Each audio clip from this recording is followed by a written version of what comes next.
availability. Yeah, well, that's I'm sort of I'm Tom Ackerman's professional booty call. He texts me when he needs me. Other than that, I don't hear from him. Does he text you? You up? Yeah, basically. Yeah, it's, 10 a.m. Want to Netflix and chill tonight? 10 a.m. You up? You around? Can you come over? I'll meet you downtown. Oh, that's so good. It's so good. Well, it's good to have you. And hopefully Matt will be feeling better here in the next couple of days. He's got the flu. And it sounds like it's pretty awful. And these versions of the flu we have right now this season are pretty bad. There are a couple of them out there kicking people's butts. So hopefully Matt will be feeling better here in the next couple of days. But we're going to do kind of what we did yesterday, but with more information, which is kind of get into the different depths of the Brendan Donovan trade to Seattle. So if you're jumping in on the stream and you want to throw in questions, opinions, whatever you want, just do it right there on Facebook, YouTube, and Twitter. And we'll be going back and forth on this. Because I think, what we ended up doing yesterday, Nate, was, we were still piecing all of this together on the fly. The full deal really hadn't been announced until late in the show. And we got a little bit of that. And I know Matt got some of that into later on in Sports Open Line in the 7 o'clock hour last night. Well, and I imagine as the show went on and as we got all the details, the trade really got better and better. Every time you looked up, it got better. Yeah, the stock price just kept going up, right? You watch the ticker keep going up. So we'll do some of that. We're going to talk a bit about the things that Chaim Bloom had to say today, both at his press conference and on Gas House Gang. And if you missed it, by the way, you got to go listen to him on Gas House Gang. He's great in these settings. I mean, we are really lucky. I know that this doesn't replace all the functions of the job that are the things that fans really care about, but I wonder if people realize how spoiled we are to have now the combination of Ollie Marmol and Chaim Bloom in terms of how available they are, how open they are. Yeah. Especially, I think, when they do interviews here, I feel that both of them are, the opposite of what you expect. You're expecting to get the shortest possible, most canned possible answer. Details. And they both really are thoughtful, and they make an effort. Put it this way. Early on in your interview with him, Bernie asked him 2 questions. Normally, you can't do that to somebody in a position of power because they're just going to pick the one they prefer and they'll answer that and ignore the other one. He specifically addresses at the very beginning of his answer, I'm going to answer both in the order you asked him. And I was like, okay, this is a different thing. He even joked with Bernie. He's like, man, you legged out a hustle double there. When's the last time you think Bernie legged out a hustle double? Yeah, probably the same time I did. But so we'll do that. We'll do this later in the show, but you'll not be surprised, Nate, by my nerdiness. But I got off the air last night, got home, had some dinner, watched like a couple hours of TV with my wife, watched the latest episode of the new Game of Thrones. Okay, spin-off. So you did give her a little bit of time. We hung out for a little bit. You didn't make her grind minor league baseball tape right away. But as soon as all that was done, I went down and I got back to work. I spent like 2.5 hours, almost 3 hours, looking at every trade in the last 10 years with players comparable to Brendan Donovan. So major league players being traded for prospects with similar resumes and years of control remaining. And I whittled them all down. I got it down to like 2 or 3 that I think are really good comparisons. I picked out a couple others that are not really comparisons, but they do illustrate the difference between a good player like Donovan and a star player return. So we can do that later on in the show. I won't go through all the boring details. I'll do the short Cliff's Notes version because it would take way too long to do it the other way, and I don't want to be dumb and boring. But I think that's what it's really about, right? And part of it is that I think Brendan Donovan is one of those players where you can look at him and see what you want, right? Oh, he's a great player, man. He's a very good player. The numbers say he's a very good player. He doesn't have, other than maybe his on-base percentage, he doesn't have those elite traits that jump out at you. No big power, no big speed. Right, he's not going to hit 30 homers. He's not going to steal 30 bases. He's not an elite defender at any particular. He's not. But he's not the kind of guy where you're saying he's not going to be a shortstop center field type of guy where you're trading for him primarily or in large part for defensive value. I'm not taking anything away from him. No. In fact, I think he's a really, really good player. But if you're the type of guy who wants to say, well, he doesn't have, you can look at him and say he's not a star because he doesn't have a lot of flash. Right? Or you can look at him, and I think there are a lot of Cardinals fans who are predisposed to this, partially because of the culture of the organization and its history, and partially because they've gotten to actually see him up close for several years and playing at the peak of his powers. You can look at him and say, this is a guy who does everything well and can be a value add to essentially any ball club in baseball. That's correct. And there just aren't that many of those players out there who you can say that about. And so I think you could take either perspective and you could defend it reasonably. Yeah. And that's where I think you're on exactly the right track, which is, where does Brendan Donovan fall on the continuum from good to great, depending on who you are. On DGS, I said, look, if you're just doing this like it's school, A, B, C, D, Donovan's a B. Yeah. He's not an A. Kyle Tucker's an A. Juan Soto is an A. Francisco Lindor is an A. These are all players that were traded for prospects, and you'll note that the return is a little higher end, even though in each of those cases it was only 1 year of team control. It's because those guys are MVP caliber players. Right. And part of it is that A is also an upside thing, right? And I think that's where you get into the Donovan conversation is he's been very good. Can he be much better than he's been? Maybe a little bit. Maybe he could have a career year where everything goes right. But I don't think you're saying that there's a lot more potential for him, which is a credit to him. I think he's playing at the top end of his potential. But when you say Jeff Passan putting his numbers the last 3 years up against Bo Bichette's, well, part of that is that Bo Bichette's had 2 seasons better than what Donovan's done, and one significantly worse, and in that injuries. Time. Right, but so has Donovan. Teams would much rather give up more for a guy who has the potential to be a truly elite guy if he puts it all together and has the kind of season that he's had, as compared to a guy who's very consistently a B or B plus. Yeah. They'd rather have a guy who's had 2 A or A minus years and 1 C minus and bet on the A or A minus. I think that's just human nature, right? When you're securing an asset, you're looking for something that can give you that major return. Yeah, if you look at Bo Bichette since he broke in 2019, he has had 1 season. Okay, 1 season out of 6 in the majors. Actually, it's 7 because the first couple years were partial years. So he didn't get full service time, which is why he's only a free agent now. He had 1 year where he was worse than 21% better than league average. And that was the injury year 2024, where he was terrible. But again, a lot of that was injury. Other than that, he averages 4.5 wins above replacement per 162. Whereas Donovan is 3.7. Right. I think of Donovan as somebody who's going to be more like 15 to 20% above league average, and he's going to give it to you consistently. Yeah. I mean, he's 19% offensively above league average for his career. That's good. That's really good. And I wouldn't even say that Bo Bichette is great. Bo Bichette is good. But because he's played shortstop, he's a little bit younger. There's a little bit higher premium there. But it's not a huge difference in terms of general production, but there is a difference in that Bo Bichette does hit home runs. Yeah, and teams value that. Yeah. It shows you the kind of business that this is, and I can't remember the term. Maybe somebody will know and can leave us a comment or send us a text or whatever, and we'll be able to tell us, because there's a specific term in economics for industries that are like professional baseball, that are like being a professional athlete, being an actor, being a musician, whatever it is that where the people at the very, very, very top are in enormously high demand. They're worth incredible amounts of money. Yeah. And the drop-off is extremely steep, right? Whether that's to the drop-off between a major leaguer and a guy playing indie ball for $500 a month, or even within the major leagues, the drop-off between somebody like Bo Bichette. Now, I don't think it's fair to say, I guess it literally is, but it's not really fair to say Bo Bichette's a $42 million a year player, because he got that by taking a significantly shorter deal. But let's say Bo Bichette is over a longer term deal, a $30 to $35 million player, if he had wanted that conventional 7-8 year deal that a lot of guys at his stage and who are free agents are looking for. Brendan Donovan is not that. And it's not because if Brendan Donovan's market is going to be more like $20 million a year or $15 to $20 million a year, it's not because Brendan Donovan is half the player that Bo Bichette is. It's because the marginal value of a guy who is a 90th percentile major league player versus an 80th percentile major league player, that 10% difference is much bigger between the 90th and 80th percentiles than it is between, say, the 70th and 60th percentiles, where those two guys are going to be paid much closer. And I think that's a concept. I can understand why the Bichette comparison in particular will probably be frustrating for people. They're like, well, he's closer to Bichette than he's getting credit for. No, he is close to Bichette. He's just not there. And the gap when you're talking about good versus great is a huge monetary gap and asset gap. It's a big jump.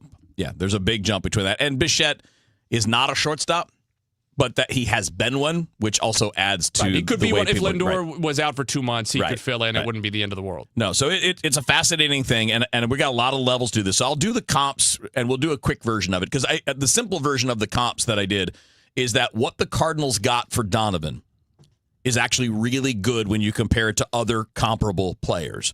If you compare it to the Juan Soto deal, well, no, it's a disappointment. And as we touched on yesterday, and as I was ranting about during the break before the show started, part of the problem here is we have too many people who are chasing engagement and chasing clicks on social media who present ideas that are just not realistic.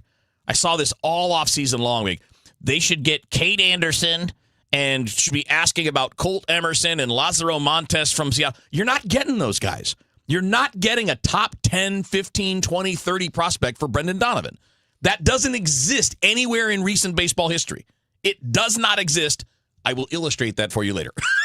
I also doesn't think, exist. And this ties into what you're talking about. I would like to get your take on it. I think you could also make the argument, obviously, if one of those guys had been on the table, it changes things, but that's not realistic, that the Cardinals, with where they are right now, being slight volume shoppers makes some sense. So the fact that they turned him into really 5 prospects when you take into account the 2 competitive balance picks, it just gives you more bites at the apple. And obviously at the top end, you always need the top end guy to, that's where eyes are going to go. And St. J has some good things going for him. And so he's going to get a lot of the attention. But they have 2 and eventually 4 other people who are acquired in this trade. And if even one of those guys comes good, let alone a couple of them, if you can have bought low on some of those guys, you're putting yourself in a position to develop talent very quickly. And this is a farm system that needs top end talent, yes, but it needs talent, period. And you can get great players at number 68 and number 72 overall. Brendan Donovan was a 7th round pick. Right. These are 3rd round picks. It's not a guarantee, but you can get great players at that spot. And the Cardinals are essentially have twice as many picks in the top 90 as they should, right? In theory, if you just went, now competitive balance throws this off, but if you just went 30 teams going around in their draft order, you should have 3 picks in the top 90. The Cardinals are going to have 6 picks in the top 86 now. And again, it just increases your chances. Not that Chaim Bloom and Randy Flores and those guys don't know what they're doing, but it gives them greater margin for error because they can whip on a couple top 86 picks and still draft a couple of great players. All right, a couple key things from Chaim Bloom and some of your reaction coming up next year on Rush Hour Sports. Meet Linda. She's stuck in a school pickup line, thinking about what to make for dinner. Are the kids' practice jerseys clean? If she sent out that last email before leaving work. But you know what she's not thinking about? Her HVAC system. Linda is a preferred partner with Air Comfort Service Heating, Cooling, and Installation. Members get 2 HVAC system checks per year. We clean and inspect your HVAC systems at each visit. Partners also get priority service and exclusive discounts starting at just $19 per month. Life is chaos, but with Air Comfort Service, you'll have peace of mind with your HVAC system. Visit aircomfortservice.com today. After all, comfort is our middle name. Nothing makes a gathering great like Eggland's best eggs. They're just so delicious with better nutrition, too. For us, it's eggs any style, as long as they're the best. Eggland's best. Better taste, better nutrition, better eggs. Traffic from the MichaelsFlooringOutlet.com Traffic Center.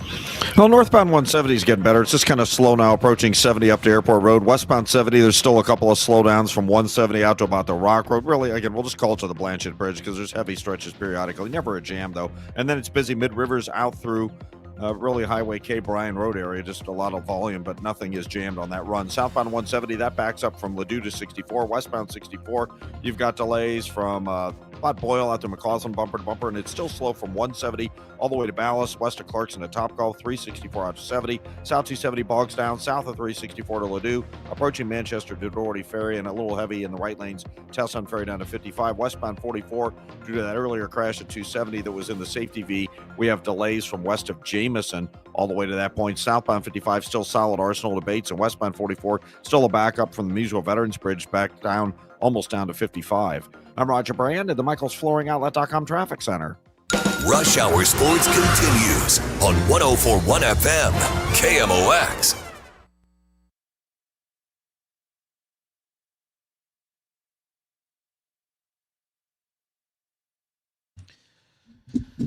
All right, Rush Hour Sports. Nate Gatter hanging in instead of Matt Pauley. Matt is out with the flu. Hopefully he'll be feeling better here in the next couple of days. We appreciate you, Nate, for stepping in. And you got Sports Open Line tonight as well. Nate Gatter, Kevin Wheeler hanging out with you. We'll get some questions in. I want to hit a couple quick things that Chaim Bloom touched on today, both in the press conference and on the Gas House Gang. If you missed the Gas House Gang, you can get it anywhere you get podcasts, but you can also just go on Twitter, Facebook, whatever social media you prefer, to YouTube. Just go right to our channel, and you can catch that. It's the very beginning of the Gas House Gang today, right off the top at 12 o'clock.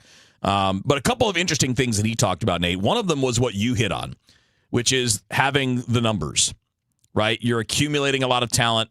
You know, now you have 5 draft picks in the top 72, 6 draft picks in the top 86. That's a lot of talent coming in this summer. To add to what you've already put in there. And just to give you guys a little picture, if you look at, this is going to be updated soon. This is not the final preseason ranking for Cardinals prospects on MLB.com. That'll be coming, I think, in the next week or two on MLB.com.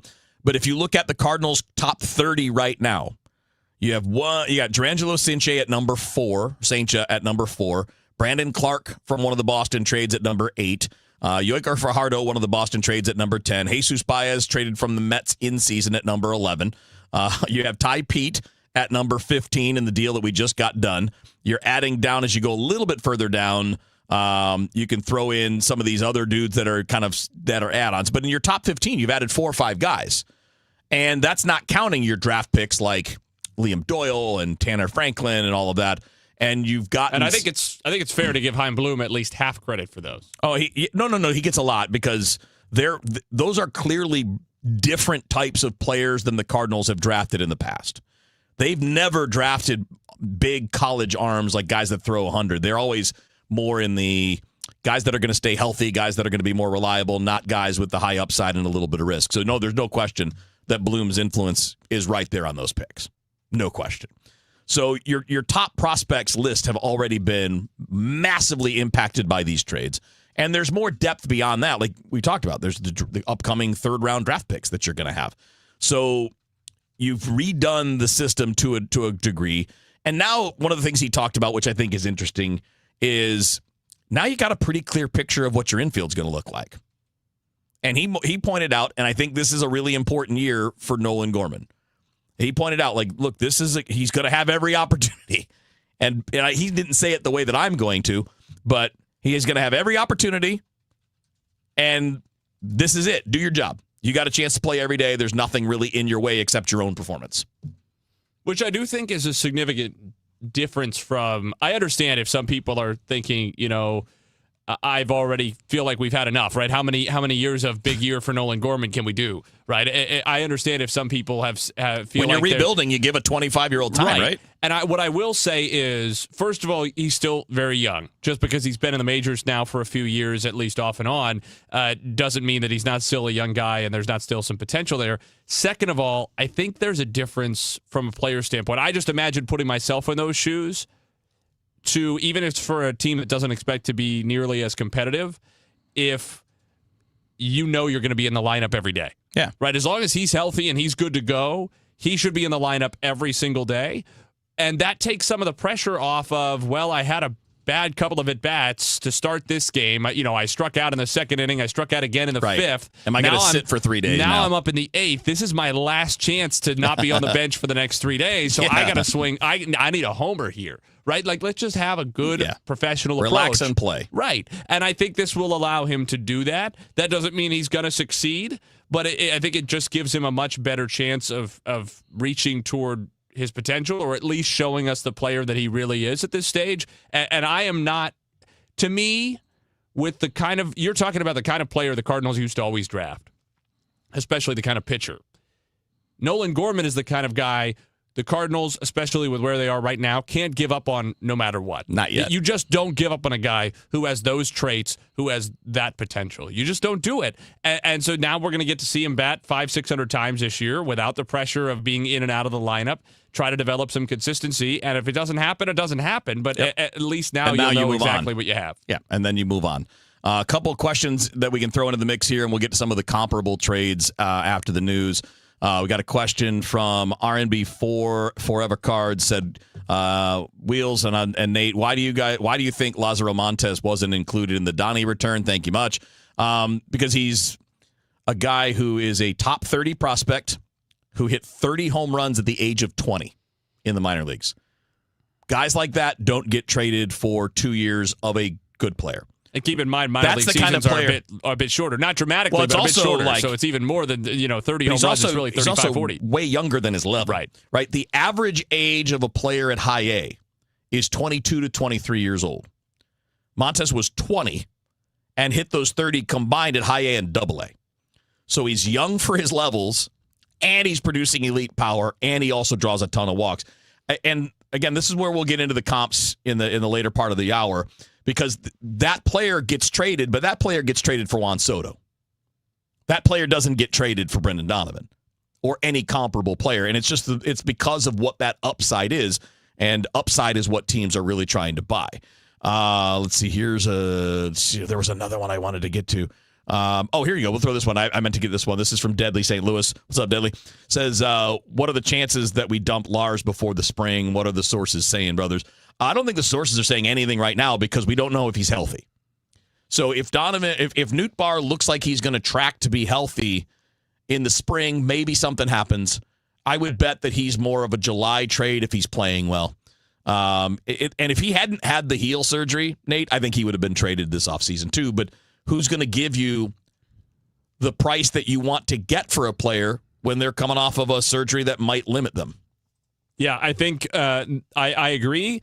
I would say also that I could see him at any point that he's playing well. I think he's on the table. Sure. If he has a phenomenal first month and somebody, a contender has an outfielder get hurt in early May and an offer is good, I think you just take it. You don't wait around for him to get hurt. Yeah, you generally don't get those offers, but I agree with you. Probably not. Yeah, in this team situation, if somebody asks, you answer. And actually, I wonder how much.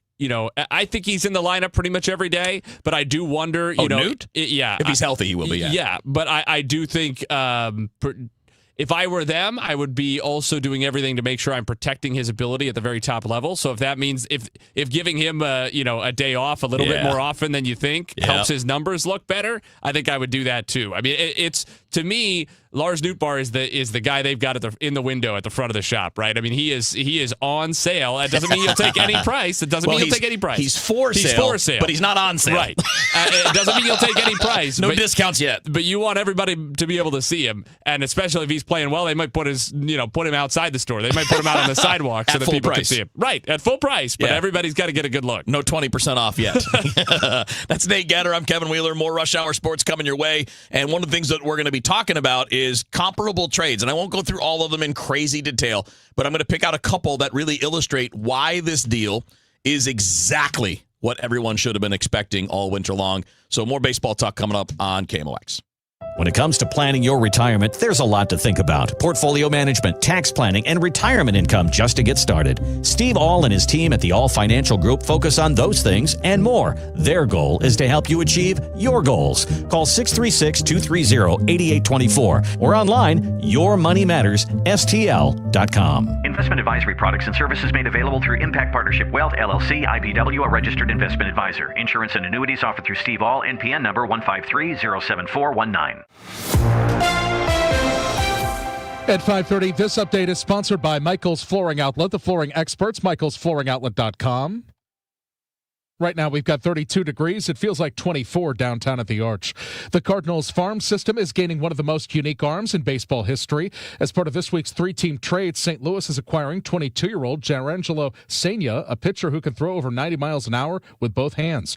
Cards president Hein Bloom says that while Senia's ambidextrous skill is historic, the team's internal scouting suggests his right-handed delivery has the stuff needed to front a major league rotation. The right side is really the one that stands out.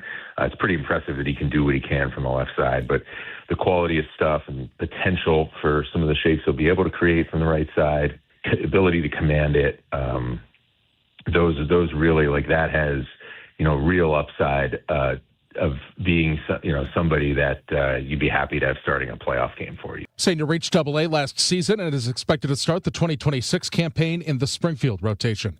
There will be no ICE agents at the Super Bowl. About 1.3 million people will be in Santa Clara, California this week for the Super Bowl. DHS agent Jeffrey Brannigan says federal law enforcement will be there. Our responsibility is to support the security planning of the cities that are responsible for these events, and that is what we are doing. There are multiple DHS agencies involved in that effort. But NFL security chief Kathy Lanier says that doesn't include ICE. There's no ICE agents assigned as a part of our security team here. Stacey Lynn, CBS News. The House has passed the appropriations bills and President Trump has signed them into law, ending a 4-day partial government shutdown. It's signed. President Trump has signed the roughly $1.2 trillion spending package that will fund most government operations until the end of September, except for the Department of Homeland Security.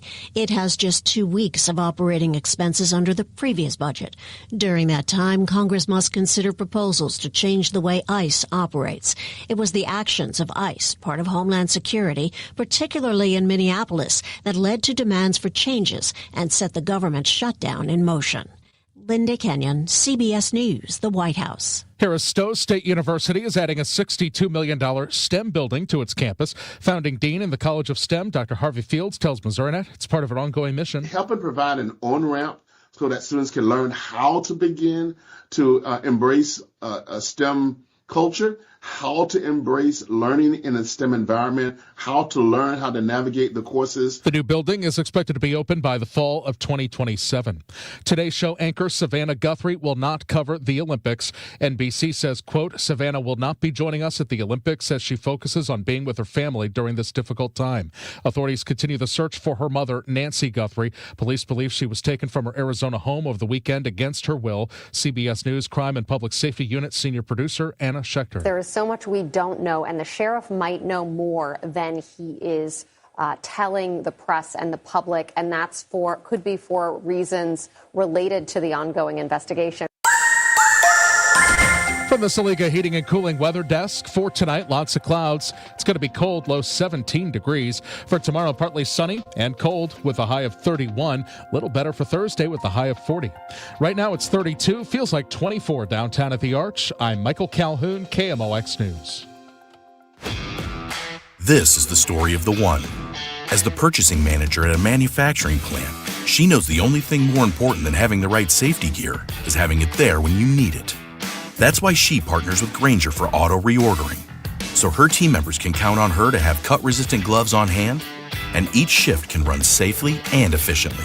Call 1-800-GRAINGER, click Grainger.com, or just stop by. Grainger, for the ones who get it done. Oh, could this vintage store be any cuter? Right? And the best part? They accept Discover. Accept Discover?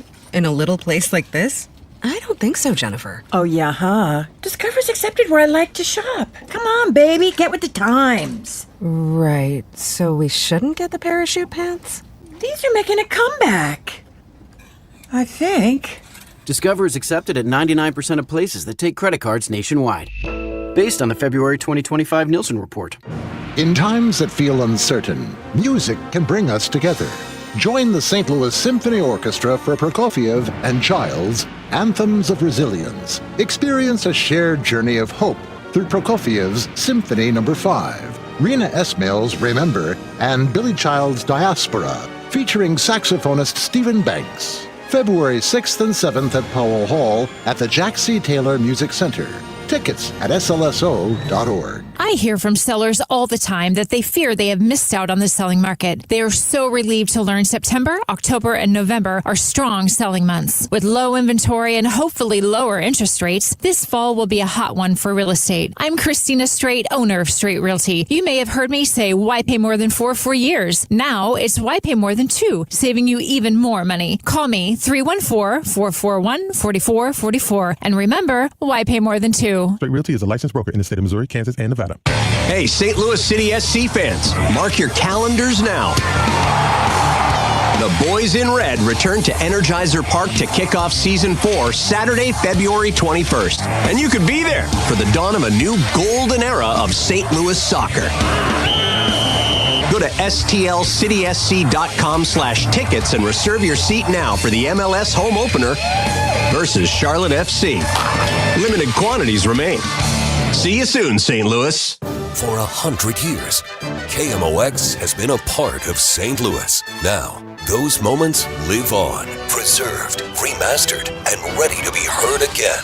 Discover KMOX from the Archives, a podcast featuring classic audio from a century of service. Sponsored by Overhead Door Company of St. Louis, the genuine, the original. The KMOX from the Archives podcast. Available now at KMOX100.com or wherever you get your podcasts. Hi, my name's Robin Fletcher. I've smoked for 46 years. I went to a seminar and I have not smoked a cigarette since I left. My best friend came with me and neither one of us smoked. I took my 3 sisters and my brother-in-law and my sister's best friend. None of them have smoked a cigarette. And I want to thank you from the bottom of my heart. Thank you. My name is Jen Carpenter. I went to a Mark Patrick seminar back at February 12, 2015, to stop smoking, and it worked. I'm coming up on 11 years. A friend of mine also went in October of 2015, and he still no longer smokes. This is after, for myself, almost 30 years of smoking, and it was just amazing. What are you waiting for? Join Mark Patrick Hypnosis and lose the weight or stop smoking or your money back. Only $59.99. That's right, weight loss hypnosis. Saturday, March 7th at the Residence Inn by Marriott St. Louis Westport in St. Louis at 11 a.m. Registration 10:30 a.m. Stop smoking hypnosis 2 p.m. Registration 1:30 p.m. Sign up at markpatrickseminars.com. This is Megan Lynch. 250 doctors go to Ophthalmology Associates. That's why I trust them. Ophthalmology Associates, 314-966-5000 or youridoc.com. St. Louis has a voice. KMOX, the voice of St. Louis. That voice has shared our stories from headline to history. Swing and a home run to left. The first Major League home run for Albert Pujols. Among those voices, Dan Deerdorf. Good football town with a lot of good football fans, and they deserve better than to have both of our teams lead. Working at KMOX is an honor and a responsibility to represent this community. It's one we take seriously. KMOX, the voice of St. Louis. When it comes to lighting, Gray Bar goes beyond parts and products. We help contractors turn plans into smart designs, manage kitting and deliverables, and navigate local codes so you can stay on time and on budget. Smart, scalable, job site ready. That's not just lighting. That's like kicking your project into Gray Bar mode. Yep, Gray Bar does that. If you owe back taxes, listen carefully to rule number 1. Never go up against the IRS alone. They're cracking down, freezing bank accounts, garnishing paychecks, canceling passports. Even your home or business could be at risk. But here's what they don't tell you. The IRS has powerful tax relief programs that could save you thousands if you qualify. That's why smart people call Optima Tax Relief, America's #1 tax resolution firm. Nobody knows these programs like the experts at Optima. Their team of tax attorneys and licensed professionals have resolved over $2 billion in tax debt for people just like you. The IRS is not stopping, so don't wait and don't take them on alone. For tax help you need, for tax help you can trust, call Optima today for a free consultation. Call 800-348-0269. 800-348-0269. 800-348-0269. Optima Tax Relief. Some restrictions apply. For complete details, please visit OptimaTaxRelief.com. If you owe the IRS, you have a legal issue, and you need the Lance Drury Law Firm. We'll protect your rights. Log on at LanceDruryLaw.com. Traffic from the MichaelsFlooringOutlet.com Traffic Center. Well, we got a new crash on southbound 270. It's southbound 270 south of Tesson Ferry. Right lane's blocked. Traffic's jammed south of Gravois down to it. Now, South 270 is also still slow from Olive down to Ladue and from 64 down to about Doherty Ferry. Southbound 170 still delays from Ladue down to 64. North 170, Scudder after Airport Road still heavy. Westbound 70, there's some slow stuff. Riverview out past Jennings Station. The airport out through Cypress. 94 to Zumbel, a little slow. Right, both sides of Highway K. Eastbound 70, looks like there's an incident just past 370, a little backup there. If you're on westbound 64, you jammed Kings Highway out to Hampton, but it's slow all the way to Ballas after that. And then from 364 all the way out to Highway 70. Westbound 44 doing better, but Shrewsbury out to Elm and Big Bend out through 270 still busy. Southbound 55, the usual delays between Arsenal and Bates. I'm Roger Brand at the MichaelsFlooringOutlet.com Traffic Center. It's time for a $98 furnace tune-up. My best friend Jenny came over for coffee, said it's cold enough in here to play hockey. Well, my furnace broken, it's already late. Call Jerry Kelly because they're open till 8. JerryKelly.com. They're fast and they're good and they got it going on. Jerry Kelly. This is Rush Hour Sports on 104.1 FM KMOX.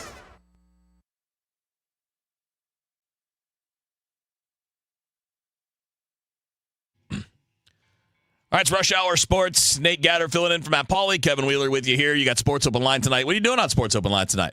We're going to do some Billikens with Tom Timmerman because we're going to have them on KMOX pregame 7:45, tip off at 8. It's a 9 o'clock local time I know, tip. That's nuts. At Davidson, and I can't decide if that's going to be good for the Billikens because people Probably. are worn out. They're or if used it's to the bad Central Time. because it just means the students have that much more time to get fired up and have a couple in the parking lot and whatever. Yeah. I mean, I don't know if Davidson allows that kind of activity on their campus, but if we assume so, later is maybe more dangerous. We're going to do a little blues with Amy Mark scores after the Blues had the blow up of all blow ups last night. And we will obviously talk Brendan Donovan trade as well with Katie Wu. She's going to be with us, first guest at 6:20. Good. Looking forward to that. Yeah, it should be fun. Tell her I said hello. I will. I'm very excited she got that opportunity with the Dodgers. And I know she still does some reporting on the Cardinals, too. Yeah, for the it's funny Athletic. that she got the Dodgers job, and then she spent almost her entire offseason talking about what the Cardinals are doing. Yeah. All right. So, I'm not going to bore with the details, and we are going to mix in some more questions and comments here. But I figured you'd be interested in this, Nate. And I am a nerd, so I really spent a lot of time on this last night looking at trades that are comparable to the Donovan trade in the last 10 years. There were a lot. I whittled it down to just a few that make the most sense. So one I'm going to focus on is to show you the difference between an elite player and a good player and what they get in trade based on what's available. So Kyle Tucker last year was traded from the Astros to the Cubs. For 1 year of control, they got Isaac Paredes, 3 years of Paredes, who they then who they still have but may trade. He is offensively Brendan Donovan. Same OPS plus right around there, 120, 119, 120. Kyle Tucker. By Paredes. Oh, Paredes. So Paredes is giving you. That's not my understanding. Right. So for Kyle Tucker, you're getting essentially a Brendan Donovan level hitter who's not as good a defender. You got another arm who's just a guy, Hayden Wisniewski, who may be like major league depth as an arm, and you got the number 58 prospect in the sport at the time of the trade. So you're getting a top 60 prospect, you're getting a proven major league player of quality, and you're getting kind of a lottery ticket arm for 1 year of Kyle Tucker. Right. But Kyle Tucker's a superstar.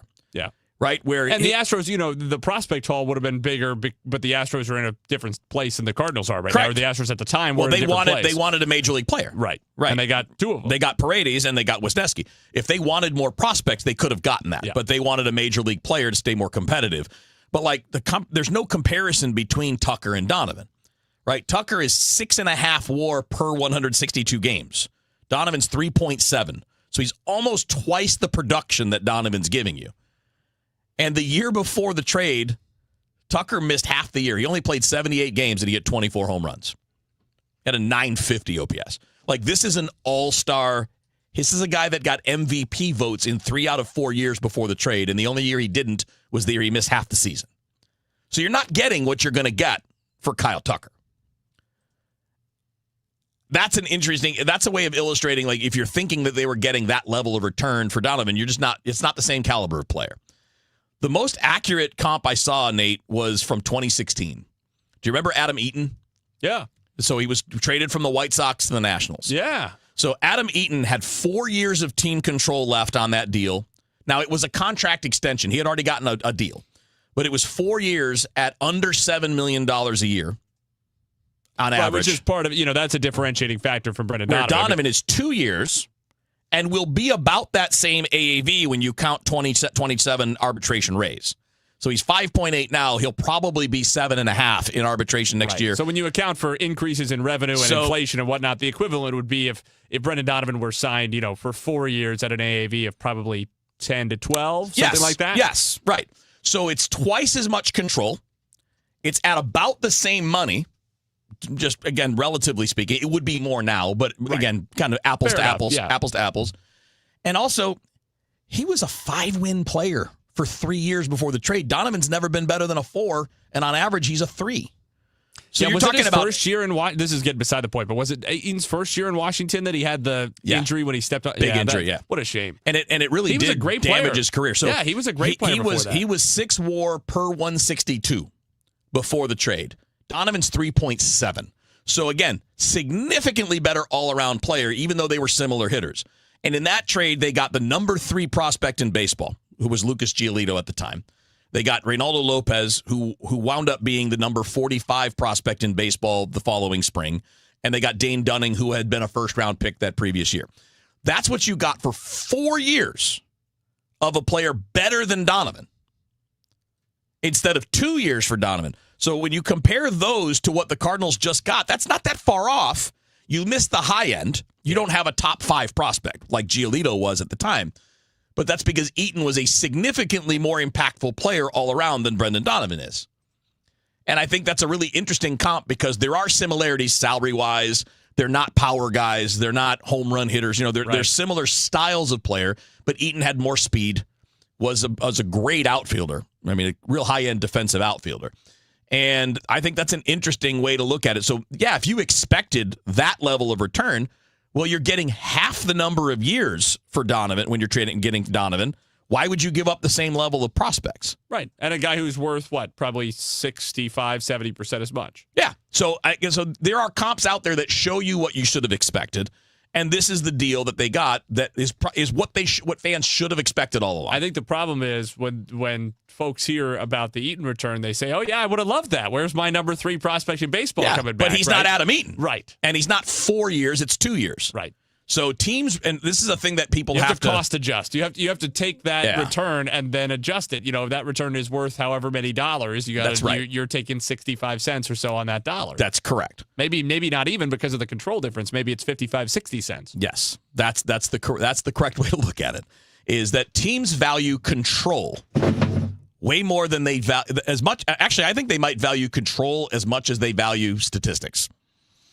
Like stats matter, but control is a huge factor. Which is part of the reason there are so many prospect huggers now, and right? I mean, that's what Chaim alluded to that with you guys today. That this is you're dealing in the reality of control being worth so much, and people valuing their prospects, teams valuing their prospects at a really, really high level.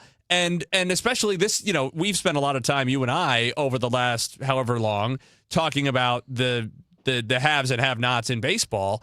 And it just makes that prospect hugging all the more extreme because the have-nots have no choice but to hold on to their prospects because they can't expect to compete with the haves when it comes to signing free agents, right? They have to try to sign diamond in the rough free agents, and that's way harder than finding diamond in the rough prospects because people have a much better sense of who a guy is. They're evaluating based on production, and you're having to pay a premium for that production, even if it's for a mid-tier player because you're getting a level of certainty and immediacy from it.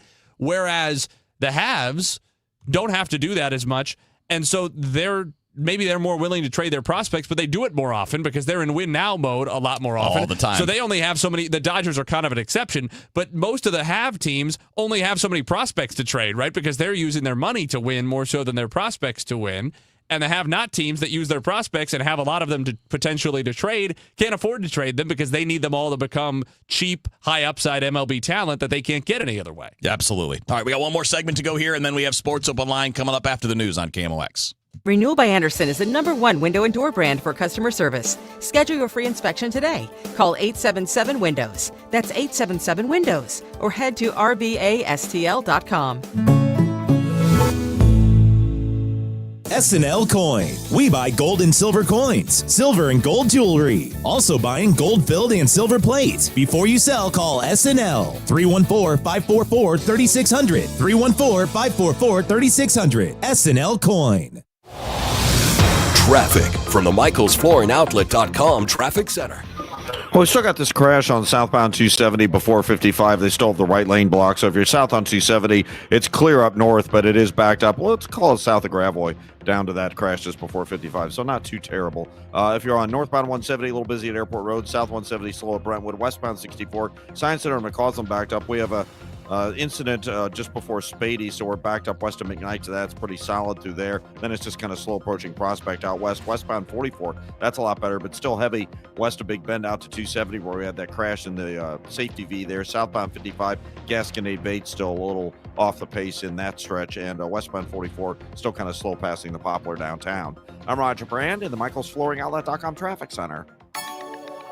What if every time you spent money, you saved money too? With Achieve It Checking from Together Credit Union, you can do just that. Every debit card purchase is rounded up to the nearest dollar, and the spare change goes right into your savings. And here's the best part. Together Credit Union boosts your progress by matching qualifying savings up to $8 a month. It's a free checking account that helps you achieve more automatically. Learn more, or better yet, enroll today at togethercu.org. Together Credit Union. Federally insured by NCUA. Being first in line can be very important to homeowners. First in line for the plumber, first in line for the HVAC guy, first in line for Banner Construction. It's Banner Construction's winter home event, and you can be first in line this spring and save before the annual price increases. Banner Construction is a James Hardy and Pella Window replacement specialist, and now is the best time to schedule a free in-home consultation with no obligation. Call 314-569-1050 or see them online and have a banner day. I was ordering food from our usual place for the big meeting. My VP said, "Please, God, no." For workplaces suffering with corporate catering deficiency, every day's a struggle. The food was always meh and over budget. Before Easy Cater, I thought that was normal. Easy Cater is designed to treat CCD with a huge variety of restaurants, help meet dietary needs, and stay on budget. Use daily. One platform lets you save time and thrive.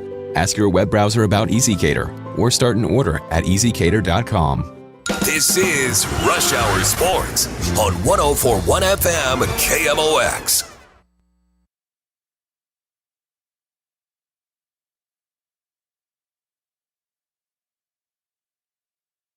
I got a few minutes left here. Let's get a couple of messages in. Let's see. Jim threw us a message here on the stream. Gentlemen, I'm 66 years old. This is as exciting a rebuild as when Whitey did it. This is going to be fun to watch these youngsters develop in our organization. How can't you be excited? I could not agree more. This is the most, I was just saying this during the break. This is the most excited I've been about the Cardinals in several years. I mean, certainly since they were last in the playoffs, but even then, it felt like they were kind of on borrowed time, right? This was a team that should have been, based on the ages of Goldschmidt and Arenado at the time, this is a team that should have been in their World Series window if there was going to be one, and they clearly were not there. And so it was like, this is the peak. This is already a failure. This period of time for the franchise has been a failure because they built the roster, and the peak of the roster of this iteration of the roster never got near where it had to be a World Series contending team. I'm not saying that this rebuild is going to end in a World Series, but it could. And this is the first time I felt that the Cardinals were on a trajectory where they were being realistic about, here are A, B, and C that need to happen between where we are now and a World Series. It doesn't mean there aren't going to be wrong turns or even all-out pileups along the way, right? I mean, things could go disastrously. We don't know. Yeah. We don't know. But they're being honest about, this is where we are. It's a long way from where we want to be, and serious things have to happen. This is not a patchwork thing with a one-year veteran deal here and another one there that's going to suddenly turn the corner and all of a sudden we've got a contending team. They're being honest. And I think that's what's refreshing, is to see the honesty, not only hear the honesty, but see it reflected in the moves they're making. Yeah, and I think what's better is just being clear about choosing. In the past, I don't think they were BSing us. They just hadn't chosen themselves. They rode the fence. They weren't going to go all in to win, but they weren't going to be good enough to win. Which is not, they weren't BSing us, but I think they were BSing themselves. Yeah, that's a fair assessment. Because you as a mid-market team, you're just not going to get there that way unless the absolute middling perfect moves. Right, unless the absolute perfect storm happens. You're not going to get there that way. And so Heim feels just so like he's being honest with us, but more importantly, he's being honest with himself. He's being honest with owner. That all those discussions are up front. Everybody understands what they're doing and why, and they're committed to it. And that's it's not easy to have an offseason like the one that they've had, trading, Arenado, Gray, Contreras, Donovan. Nobody really wants to do those things. No. But it's exciting to see the commitment to the vision, that the vision is there and that there's real commitment there, because you have to have both those things to rebuild a team. All right, we got to wrap in a second, but I'll second what you just said, which is this. It sucks to not be good. Right. We all agree with that. Yep. But when you have a crack in your foundation, the solution isn't painting the walls of your basement. The solution is fixing the foundation. And that's expensive, and it takes time. And that's what's happening. They are fixing the foundation. Nate, have a great show, man. Looking forward to listening to you on Sports Blind. Katie Wu early in the show, right? Yeah, she's coming up just about 25 minutes. Awesome. Have fun, buddy. Good to see you. Thanks for coming in. See ya. All right, you got Sports Open Line after the news on KMOX. This is the story of the one. As an HVAC technician, he and his digital multimeter are in high demand.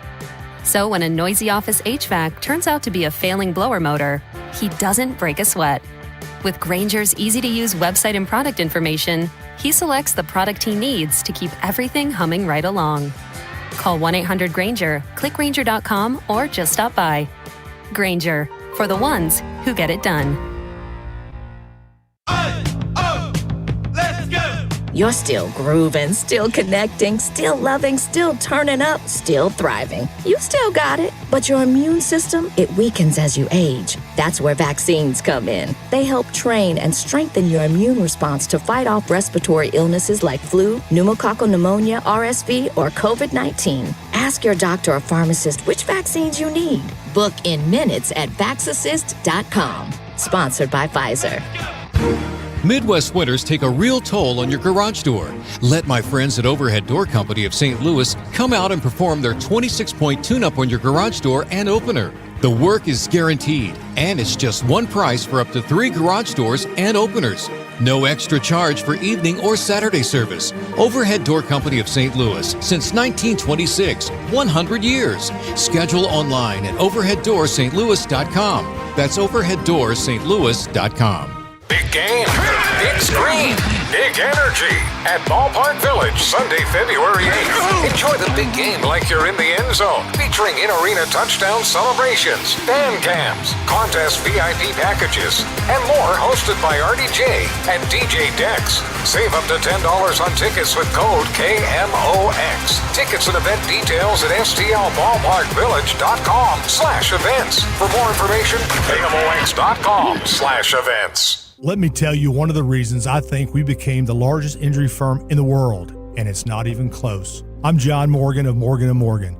My wife and I had a plan early on. In our firm, our lawyers only work on certain types of cases. Our products liability and dangerous drug lawyers only work on those cases. Same for car crashes, workers' compensation, medical malpractice, and insurance disputes.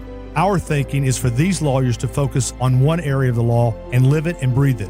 Power comes from knowledge. Many lawyers do everything, jack of all trades. Not us, and we don't charge an hourly rate. You only pay us if we win.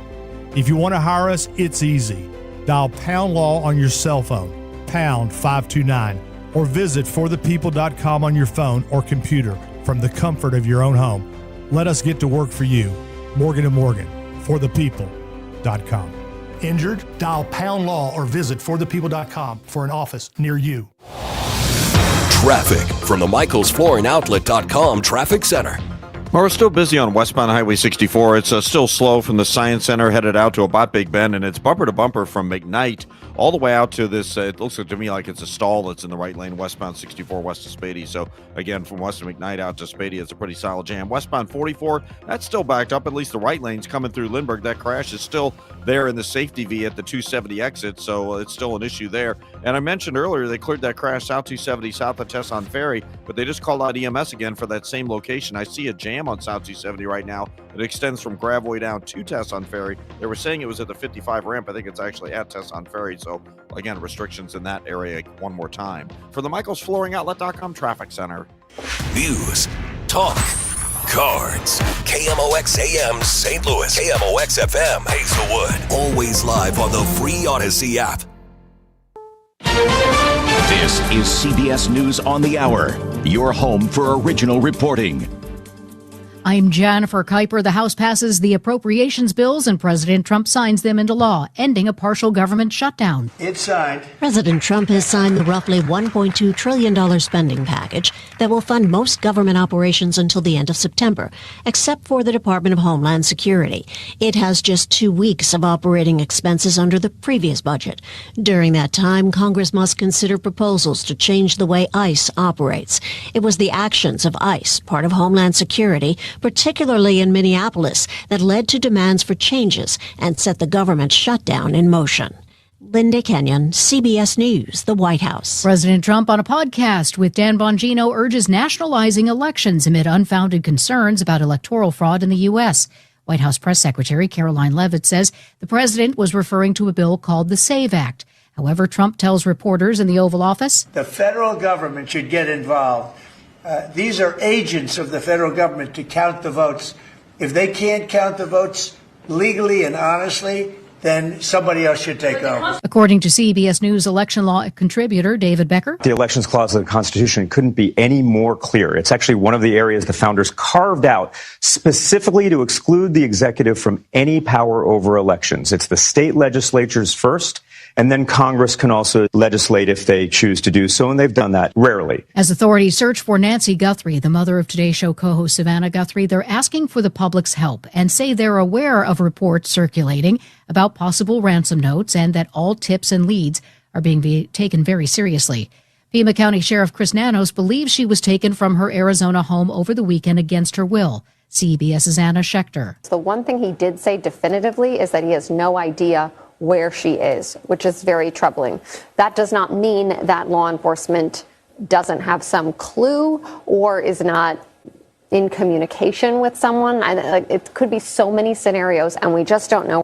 NASA is pushing back the Artemis II test flight until at least March.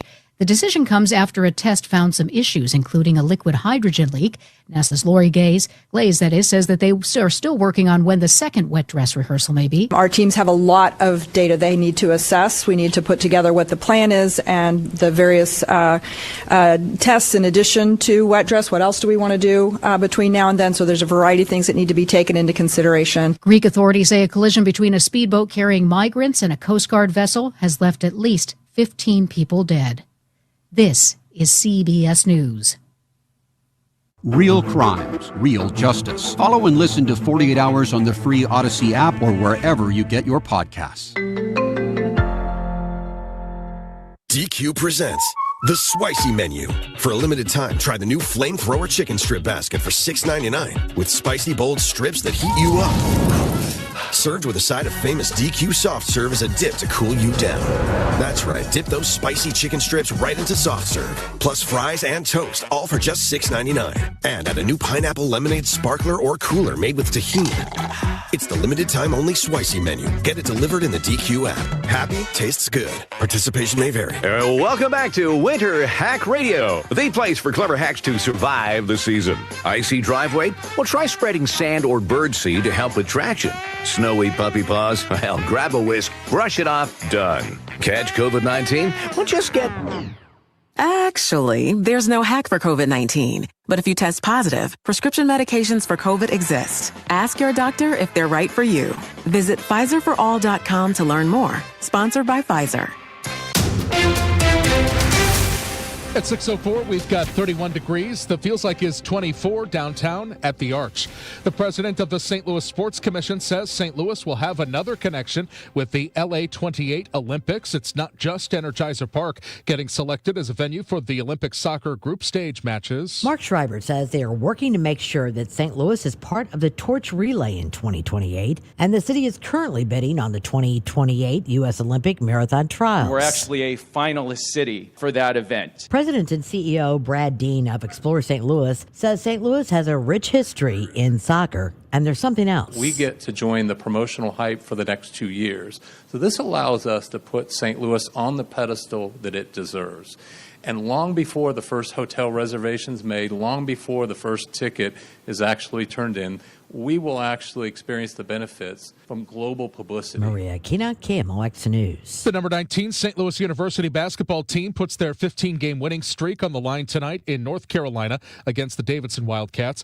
At 21-1, it's the best start in program history, but Billikens broadcaster Bob Ramsey says the team isn't satisfied with regular season records. They're focused on a deep run into the spring. We won't be able to really say where it fits until the end of the season, and hopefully that's not till the 1st of April. Where will this team fit? Because, as Majerus would say, you are what your record says you are. Well, right now, nobody in Billiken history has been 21-1. So that gives you a start. But postseason play will matter when we're looking for historical reference. Even with spring training just about a week away, the Cardinals are still active in the market for offensive upgrades. Cardinals president of baseball operations, Chaim Bloom, says that while the team is currently evaluating several internal candidates, the front office is still hunting for a specific right-handed addition to provide better balance to the lineup. I do think there's a good opportunity for us to go outside the organization to add some sort of right-handed hitter. I think outfield is probably cleanest, but it's not the only thing we're going to look at. And just want to make sure that whoever we're getting really fits the roster, and is able to enhance the roster in different ways. With domestic violence homicides increasing in Illinois by about 140% over the past few years, the Attorney General's office is launching a new program for survivors to better protect their homes from abusers. Kwame Raoul says a major company donated a bunch of Ring doorbell cameras. I would like to thank Amazon for joining our effort to support survivors of domestic violence by giving 1,000 survivors in Illinois an added layer of security. The Illinois Coalition Against Domestic Violence says the cameras have been distributed statewide. The Jefferson Barracks Complex in South St. Louis County celebrating 200 years in 2026. Museum Director Jeffrey Edison tells KMOX the military history there is quite rich. We see Jefferson Barracks starting as kind of that central western point. And we have fought in every war from the Black Hawk War in the 1830s all the way through the end of World War II. Edison says there'll be a D-Day showcase in June that celebrates the land's bicentennial, as well as an event this fall that'll mark the first public access to the National Guard based there since the park's 175th birthday. Let's get some help going wherever you're headed from Roger Brand at the Traffic Center. Roger? Well, the only place we have trouble, Michael, and they just cleared it, actually, was westbound 64. At least that's the only place we're wrapping up with any significant delays. Westbound 64 bogs down west of McKnight. It's jammed Clayton-Warson out most of the way to Spady. Just about a minute and a half, 2 minutes ago, they cleared that stall westbound 64 west of Spady that had the right lane blocked. We have some slow traffic eastbound 70, 5th Street across the Blanchette Bridge, and eastbound 270, McDonald Boulevard headed around the bend toward Lindbergh. So just watch it in those areas. South 270 is cleared out down through that Gravois-Tesson Ferry area, and the rest of the highways have already been back to normal. We may find some slow going on W at Burnsville Road. There's a controlled burn. They said it's going to be burning for the next several days, and it will be visible, or is visible rather, from Highway W. I'm Roger Brand in the Michael's Flooring Outlet.com Traffic Center. Lots of clouds remain socked in across the St. Louis area as a cold front came through in that northwest flow today. It's cold overnight as we fall down to 17 degrees. Bundle up weather continues, but there is some hope on the horizon. It's not tomorrow. Partly sunny skies on Wednesday and 31 for the high. Wednesday night clear and cold, 17. Thursday partly sunny, very cold start in the morning, a little better Thursday afternoon. We'll try to reach about 40 degrees, 33 Thursday night. That actually sounds pretty good. And Friday, sunny skies, 49.50 should do it for the high Friday afternoon. From the Saliga Heating and Cooling Weather Center, I'm meteorologist Dave Murray on 104.1 FM. KMOX. At the moment, temperatures at 31, but the feels like is at 24 downtown at the Arch. I'm Michael Calhoun, KMOX News. Come on, let's get going now. From KMOX Sports. We're primed and ready. All day, baby. Man, let's go. This is the Gray Bar Sports Open Line. Gray Bar, your distributor for electrical and datacom needs. On 104.1 FM, KMOX. Nate Gatter with you this evening for Gray Bar Sports Open Line in for Matt Pauley, who is out sick this evening. Hopefully we'll be back soon. We're going to talk about, of course, Brendan Donovan getting traded to the Seattle Mariners, what it means for the Cardinals this year and going forward. We will visit with Katie Wu, former Cardinals beat writer, now covering the Dodgers for The Athletic in just about 10 minutes. Amy Markskors will be with us later in this first hour. You know her here on KMOX. She will talk about the Blues and the horrific loss last night in Nashville, a 5-1 lead, turning into a 6-5 defeat in the latter stages of the second period into the third to the Predators. And then in the second hour, we'll visit with Tom Timmerman, who covers the St. Louis Billikens and St. Louis City. Maybe we'll ask about that. But mainly the Billikens, who are 21-1. He will be covering them tonight. We will have them on KMOX starting at 7:45. Bob Ramsey and Earl Austin Jr. on the call. An 8 o'clock tip-off, the Billikens and the Davidson Wildcats from North Carolina. A 9 o'clock local time tip-off, 8 o'clock Central Time here in St. Louis and on KMOX. Robbie Avila is considered a game-time decision. He has been dealing with some sickness. Maybe he and Matt Pauley were hanging out together. I guess Robbie got sick before Matt, so I can't blame Matt for it. But we'll see. The Billikens maybe have been dealing with some of that because they had an issue with it, a week ago or so as well. So with some guys under the weather.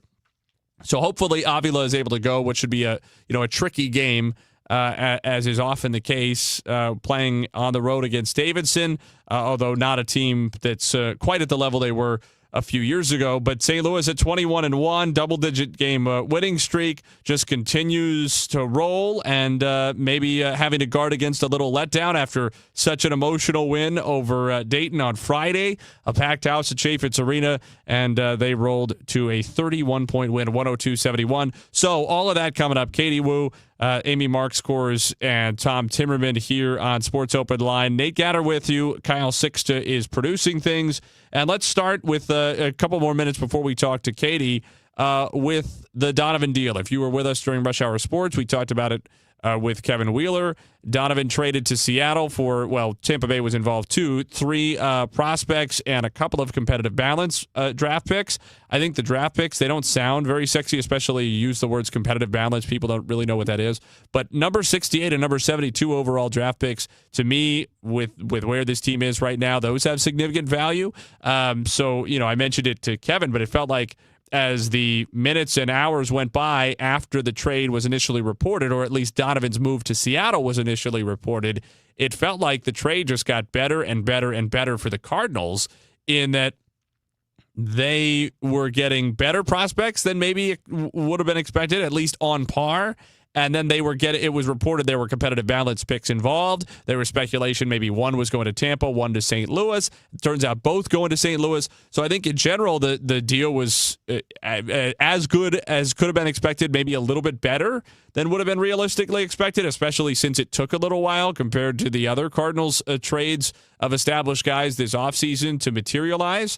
And so maybe there was some concern that not the market was soft for Donovan. I mean, obviously the market was strong for him, strongest of any of the guys that the Cardinals traded away, but that it was soft relative to the expectations that Chaim Bloom and the Cardinals might have had, the demands they might have had, especially when the Giants signed Luis Ariz to that one-year contract to play second base. Maybe that got a few alarm bells going that the Cardinals were going to have to hold Donovan into the season and, take risks about injury or whatever. I think it's definitely, that was more than good enough to move him now and get out from under any of that. And now they have a team I think they're pretty content with going into the season. Now, we've heard Chaim Bloom say that they would be open potentially to another arm. Certainly, he's been open about saying they would be open to another right-handed bat in the outfield if they can find the right guy there. I think the only guy left on the team who they would be aggressively looking to move if they get the opportunity at the right price point is Lars Nootbaar.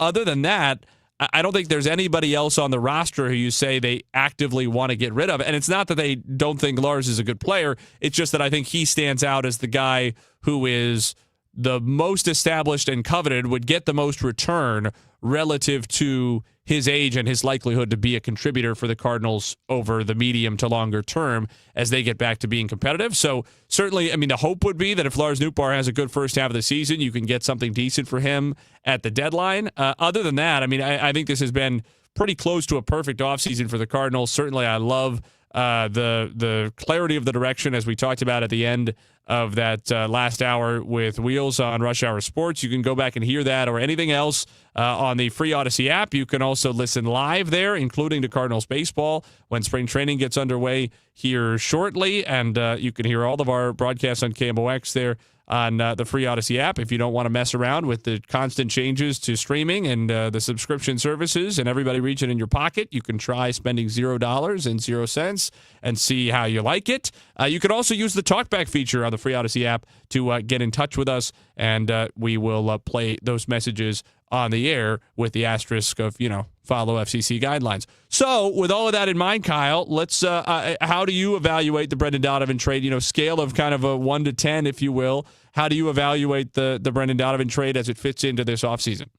I'm really happy with it, Nate. I mean, like you guys were talking about in Rush Hour Sports, I don't think any of those Mariners top-tier prospects were ever on the table. Guys like Lazaro Montes and much less Ryan Sloan and those type of guys. So you're able to secure a top 100 prospect in Senja. You're able to get a good complementary piece, I think, in Ty Pete.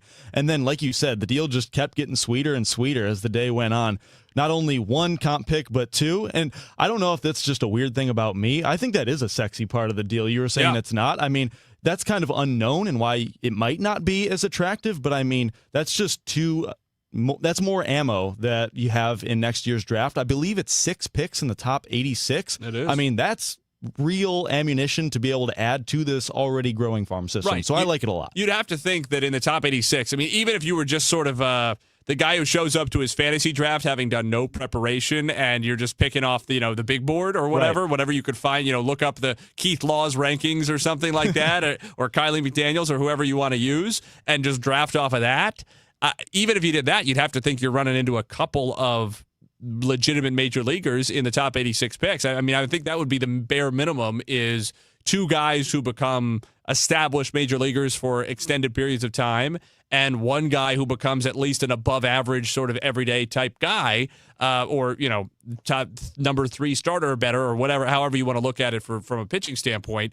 It's not realistic necessarily to say here's how many all-stars you should have or something like that, but certainly it vastly increases your likelihood of running into an all-star. And the Cardinals have the timeline where you can draft guys and have them be a part of the next time this team is contending, which is probably 3 to 4 years from now would be the ideal time if everything goes right. That maybe they could contend for the division sooner than that in a perfect world. But I think in terms of, you have a hard time building this roster into a World Series contender in fewer than 3 years. And so, there's time for the guys who are drafted this year, the guys who were drafted last year to be contributors with this current core group.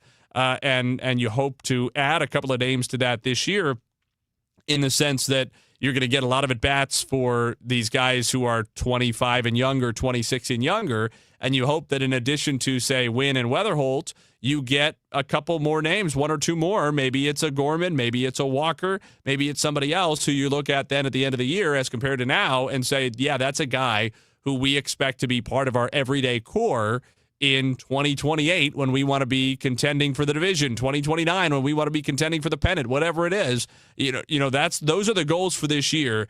And so in some sense, I think the Cardinals' goals this year are much more obvious than they were last year and much more attainable. And I think for a certain type of fan, the type of fan who's locked in on baseball conversations on February 3rd, that presents a lot of excitement. We will talk to Katie Woo after this on her impressions from the Brendan Donovan deal and the Cardinals' outlook as it stands now. That's coming up. It's Gray Bar Sports Open Line on KMOX.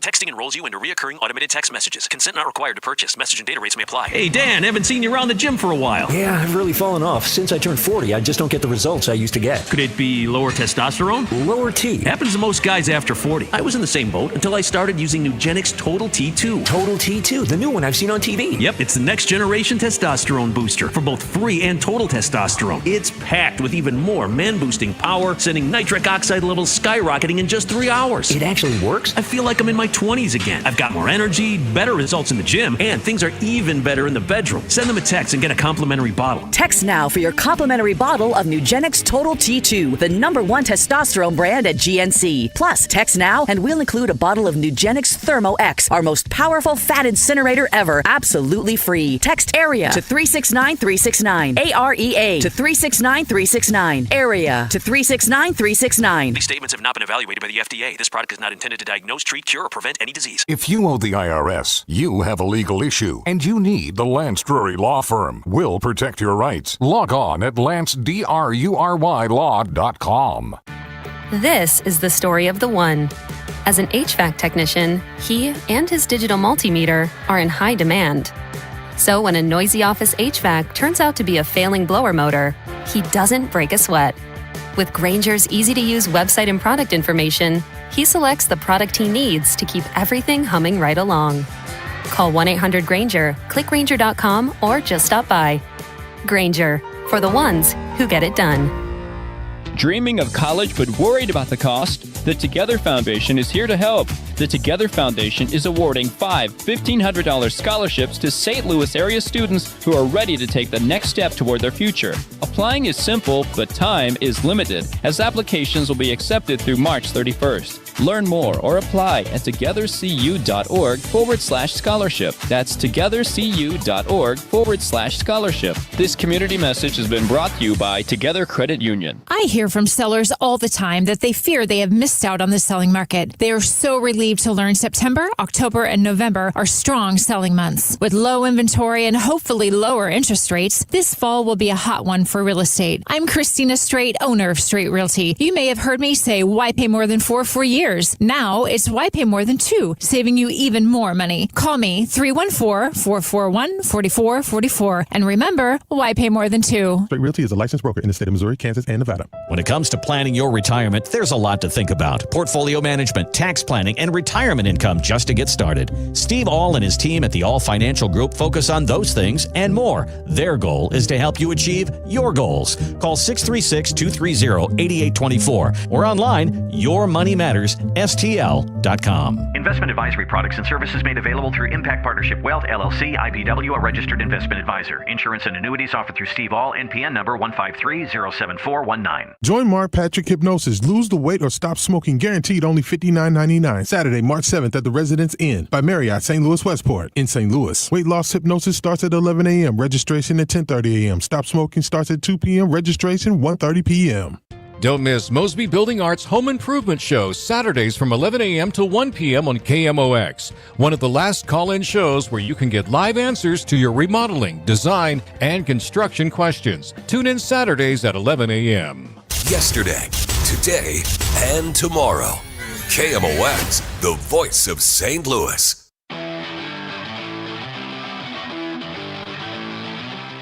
Gray Bar Sports Open Line continues on this Tuesday evening. Nate Gatter back with you in for Matt Pauley. And Katie Wu is with us on the line now. You know her from covering the Cardinals for The Athletic. She now covers the Dodgers for The Athletic. You can follow her on Twitter at Katie J. Wu. Katie, thanks so much for being with us. You know, does it feel like you've spent this offseason kind of still covering the Cardinals, but just not in St. Louis?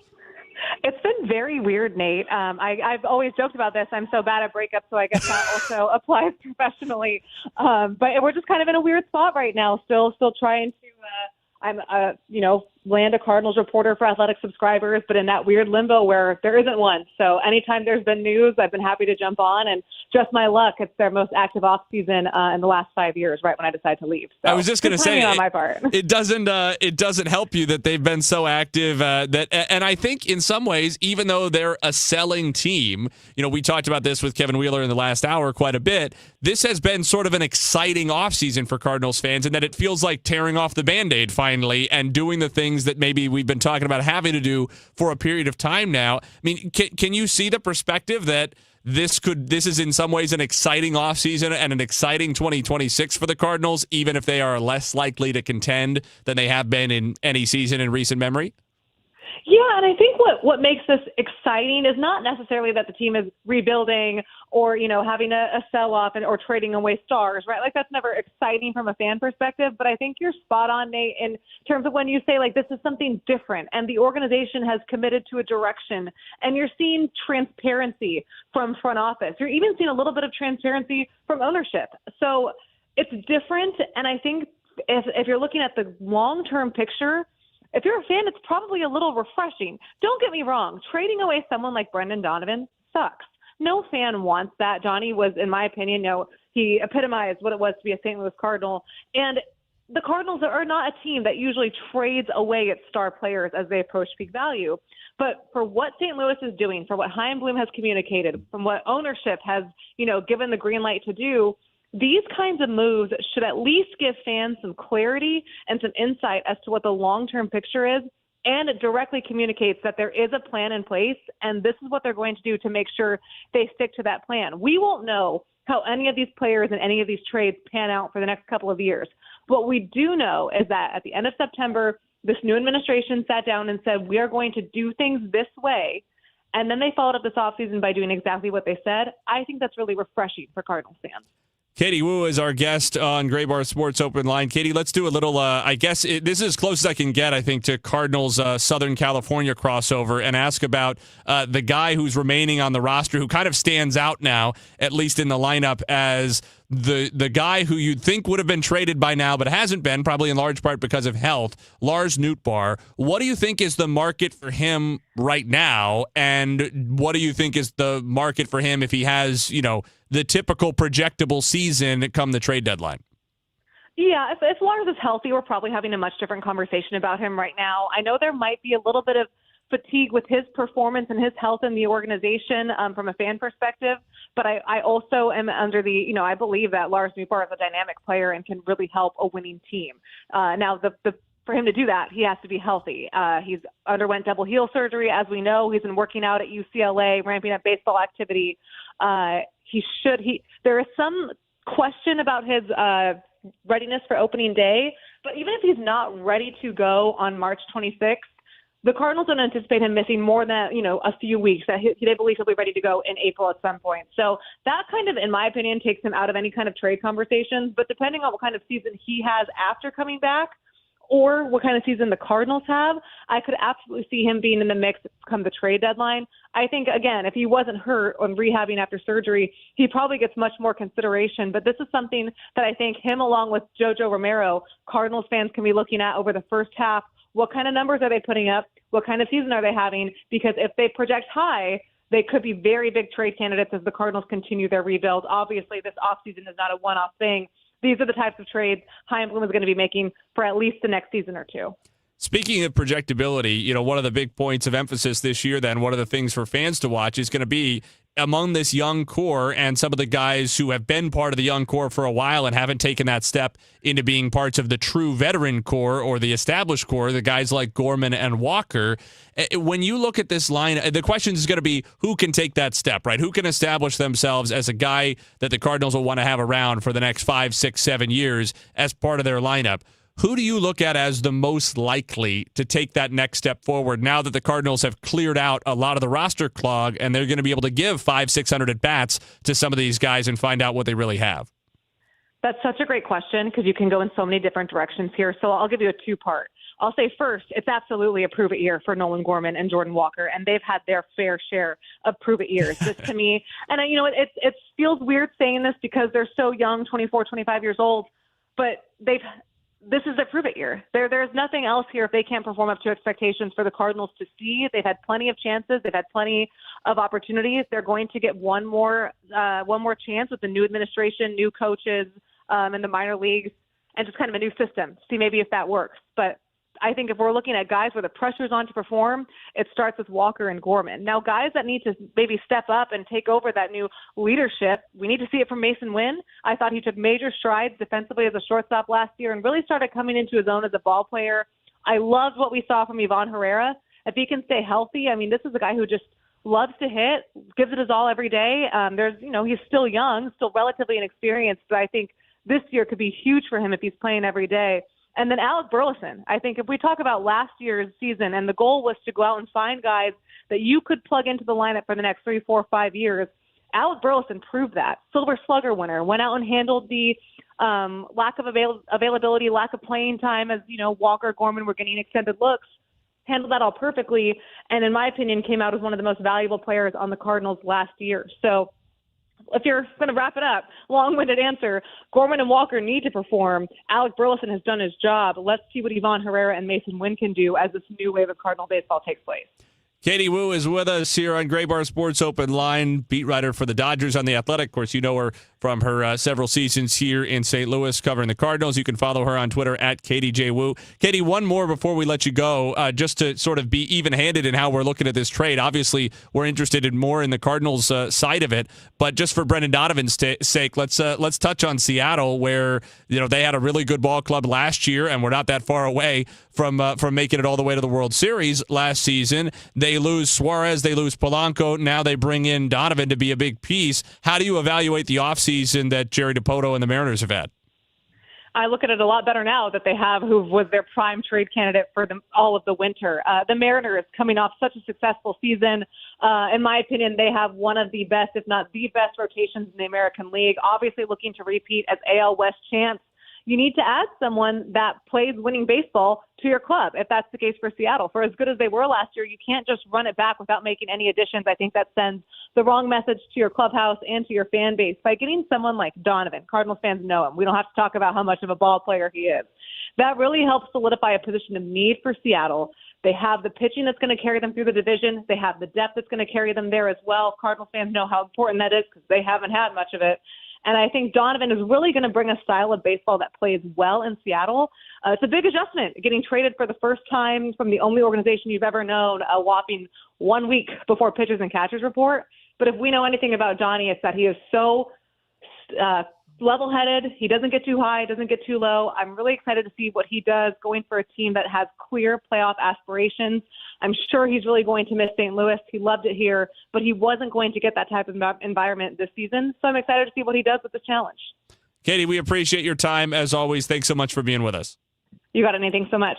Katie Woo of The Athletic joining us here on Gray Bar Sports Open Line. Follow her on Twitter at KDJWoo because apparently she still covers the Cardinals, at least until somebody else is in place. And as long as the offseason stays as busy as it has been for St. Louis, you can still see her with plenty of Cardinals news and analysis.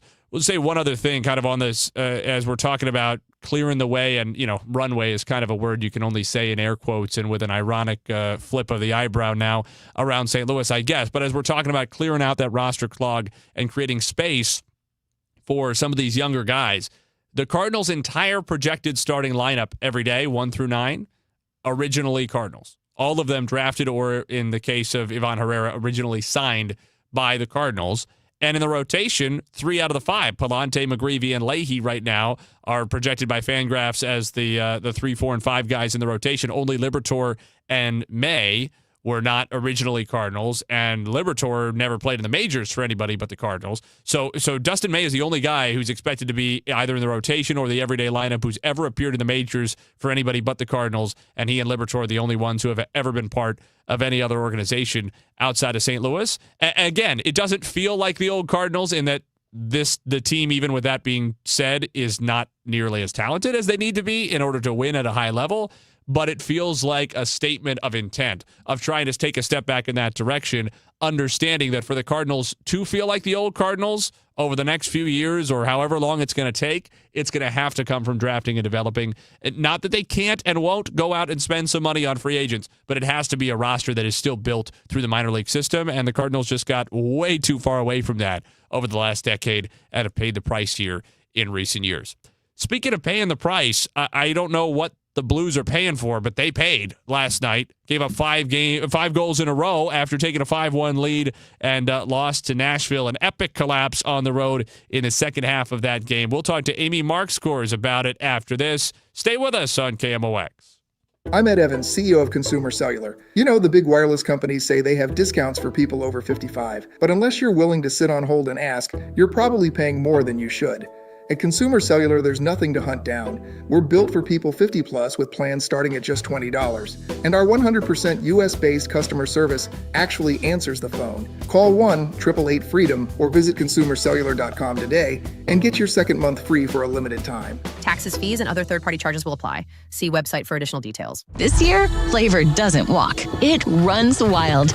At P.F. Chang's, we're charging into the year of the horse with bold new wok-fired dishes like pork belly bao buns and refreshing cocktails like the Midnight Gallop. P.F. Chang's beloved red envelope tradition returns, adding a surprise element to every visit during the Lunar New Year. Each guest receives a red envelope revealing a special offer redeemable on a future visit. Celebrate the Lunar New Year with flavor that runs wild at P.F. Chang's. Valid for dine-in only while supplies last. Details at pfchangs.com. I got you something extra special for Valentine's Day. Yeah? How does a blow and go sound? I like it. Great. Air Comfort Service will be here on Monday. Wait, what? Our attic insulation is in bad shape. Air Comfort Service heating and cooling and insulation can top off our insulation with blow and go and make our home more energy efficient. We can save up to 30% on our energy bills. I love it when you talk savings to me. Schedule your blow and go attic insulation from Air Comfort Service. Visit aircomfortservice.com/blow today.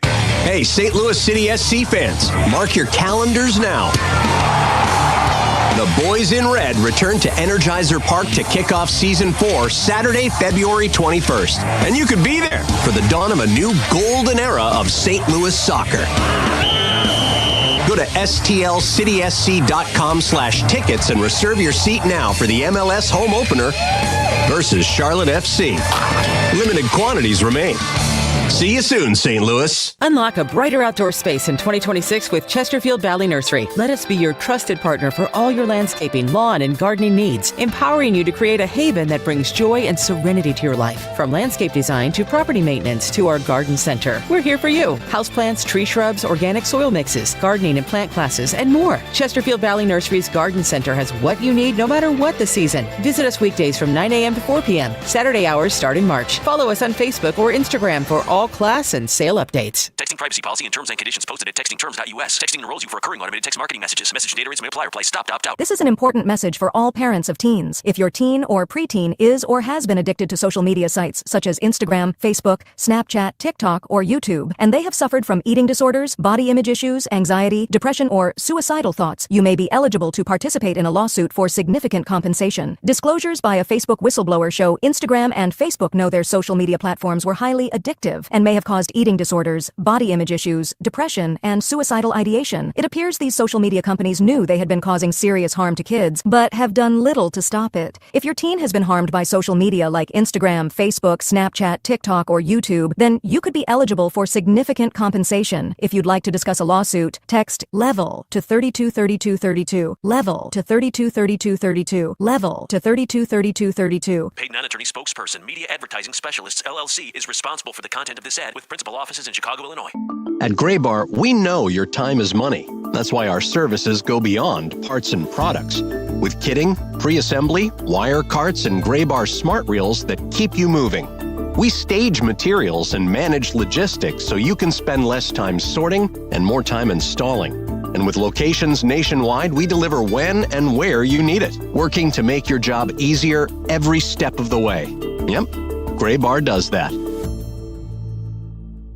It might be last call for football, but FanDuel is giving you a daily profit boost every single day leading up to the big game. Today's 30% profit boost on the rushing markets. Rushing yards, over-under, alt-rushing yards, most rushing yards, kind of like in Kenneth Walker, to hit the over at 73.5 yards at this very moment. You also have the option of maybe lowering Drake May's rushing total to 30-plus instead of 36.5. All kinds of options for you out there. All you have to do is opt in each day, place an eligible bet to use that day's profit boost. Play your game with FanDuel, official sportsbook partner of Super Bowl 60 and of KMOX. 21 and over and present in Missouri. Opt-in required. Bonus issued as non-withdrawable profit boost tokens. Restrictions apply, including any token expiration and max wager amount. See terms at sportsbook.fanduel.com. Gambling problem? Call 1-800-GAMBLER.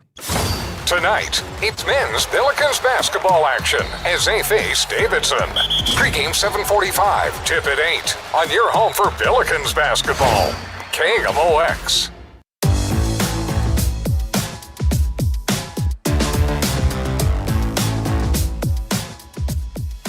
Billikens basketball indeed will be coming up this evening on KMOX. Pregame just a little over an hour away, 7:45 pregame with Bob Ramsey at Earl Austin Jr. Tip-off at 8 o'clock. The Billikens on the road in North Carolina to play Davidson. Trying to keep the winning streak going, trying to stay undefeated in Atlantic 10 play, 21-1 record for the number 19 Billikens, and you can hear them here on KMOX. Nate Gatter back with you on Gray Bar Sports Open Line in for Matt Pauley this evening.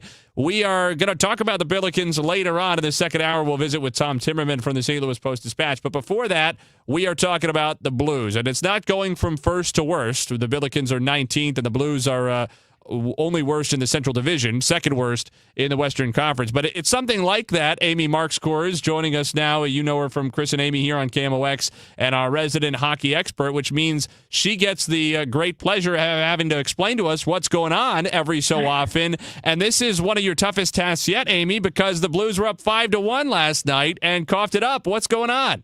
I know, Nate. Well, unfortunately, that loss last night was kind of on brand for what we've seen all season long. So I hate to say that it's not surprising. It's not what you want. You hope for the best. But it just, it's kind of the same tune that we've seen from the beginning of the season from this team. They seem to they struggle to hold on to leads. We've seen that. We've seen them drop 3-goal, 4-goal leads before and lose those games. And, I'm just not sure. It's almost like the negativity snowballs really quickly. Even when they were up 5-1, as soon as Nashville scored that second goal, you could almost feel the momentum shift, even though it shouldn't have.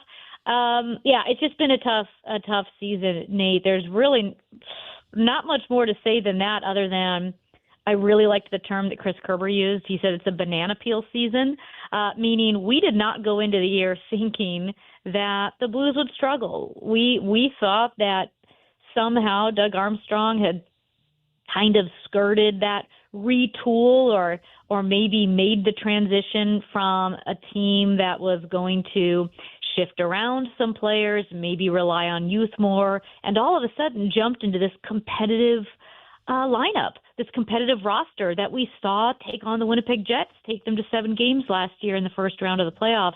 But I think that was more of a flash in the pan of, I don't know, everybody kind of playing out of their minds at the right time. Then you lose a gritty forward like a Zach Bolduc. You lose a lot of veteran presence on the blue line with Leddy and Suter.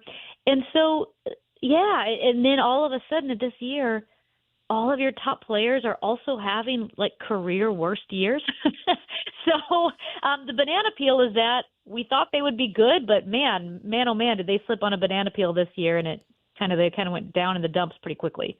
And last night was sort of a banana peel game in that sense, that they would have thought they were going in the right direction. Exactly. But it's a good point that you make, too, about how even the second goal for Nashville could feel like it shifts momentum. I imagine that's a function of the fact that they have blown leads already this year, and they feel like it's a season where if something can go wrong, it will go wrong. If they were in the top spot of the Central Division and having a great year, going from up 5-1 to up 5-2 probably doesn't cause too much consternation.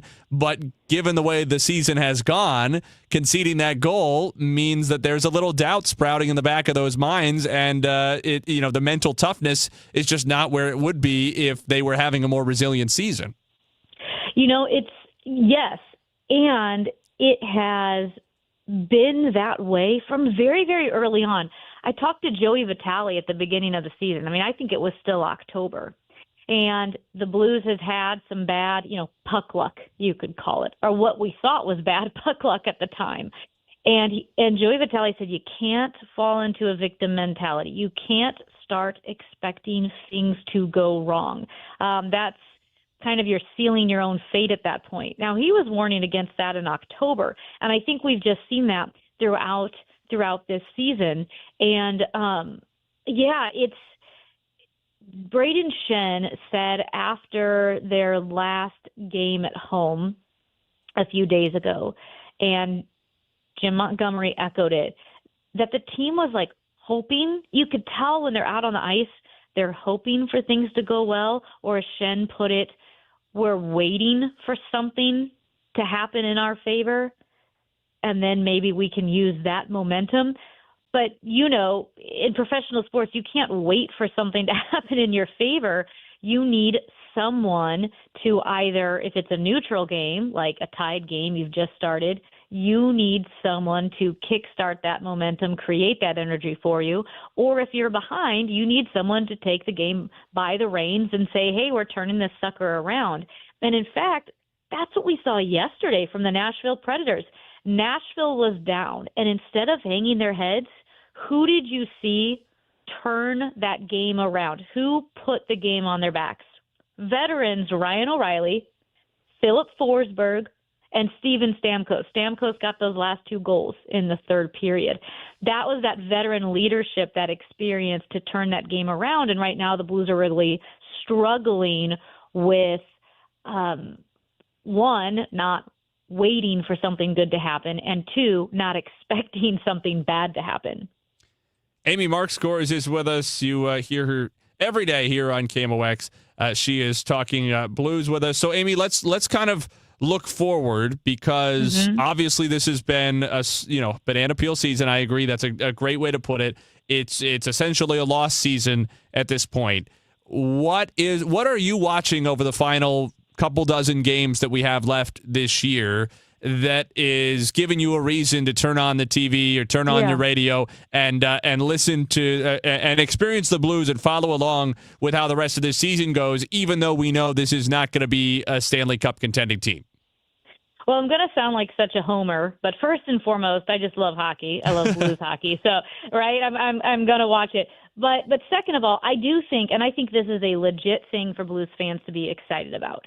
That is the young skaters that we have on this team right now that we are watching mature and grow up before our eyes.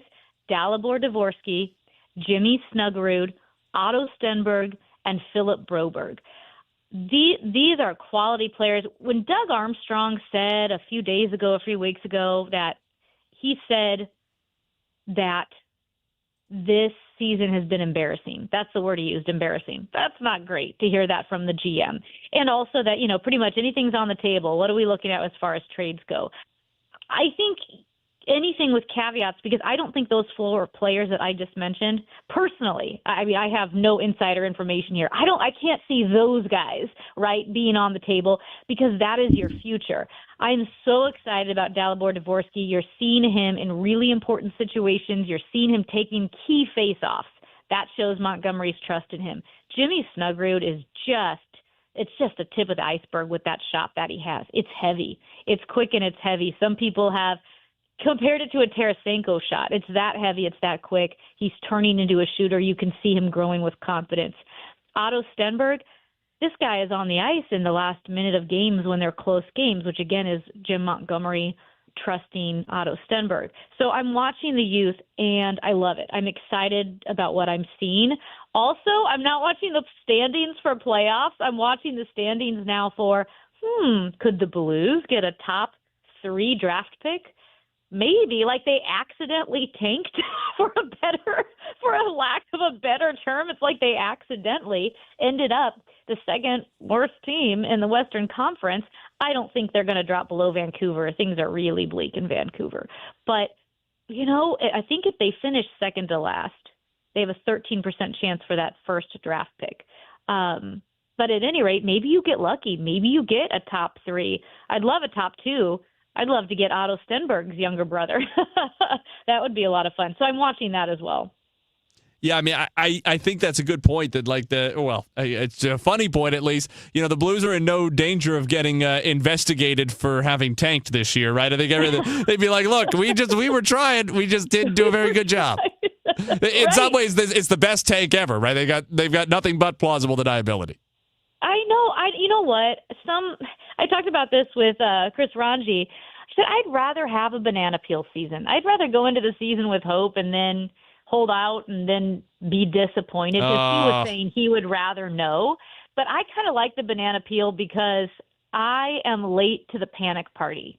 I think if I had, because I kept thinking, man, they've been worse to first before, and my goodness, look how they turned around last season. I was late to the panic party.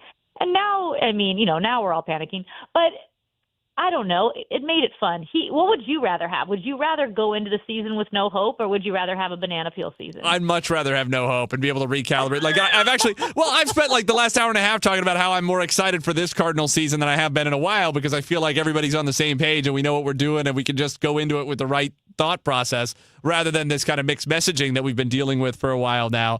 You make a good point, which is that the Blues fans maybe were especially predisposed to a banana peel season this year because twice in the last 6 seasons the Blues have had these dramatic midseason turnarounds, and so of course Blues fans more than maybe anybody else would cling to the possibility that a dramatic turnaround could happen.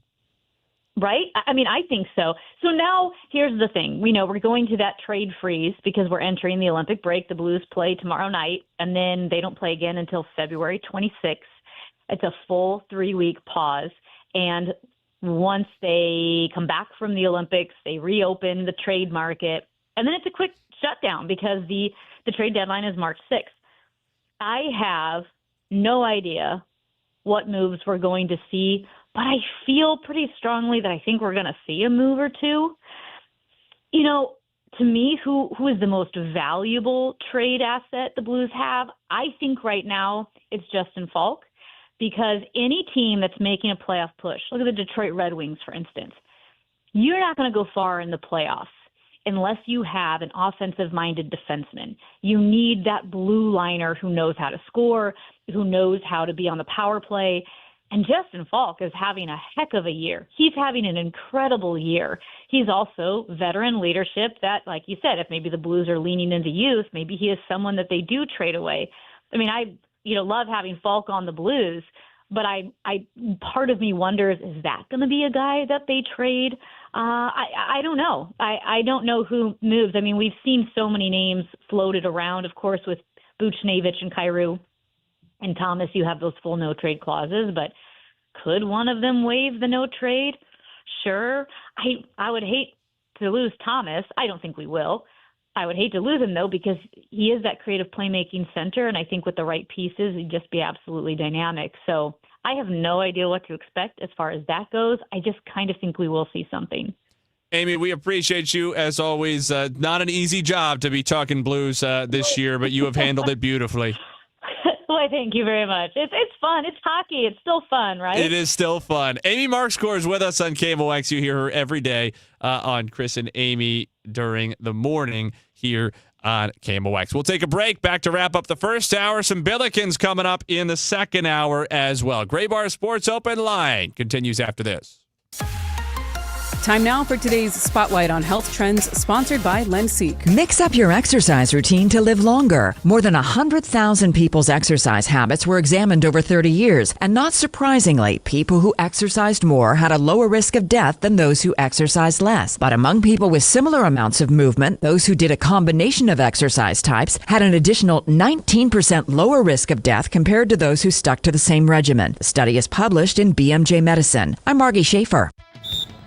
As the owner, coach, and quarterback of your small business, you call the shots. From inventory to payroll and more. Now it's time to bring in LendSeek, your funding MVP. No delay of game here. Get up to $2 million in as fast as 24 hours for business lines of credit or term loans. Let LendSeek's AI marketplace assist you in making the winning play and score that touchdown. Apply at lendseek.com. LENDSEEK.com. This Valentine's Day, create a space that feels warm and welcoming with help from Menards. Whether it's a small refresh or a big project, Menards has the tools and materials you need. Build something together and make your home a place you both love coming back to. Don't forget the sweets for your sweetheart. Get a 6-ounce bag of Russell Stover chocolate candies for $3.99 now through February 14th. Save big money and finish your projects together at Menards.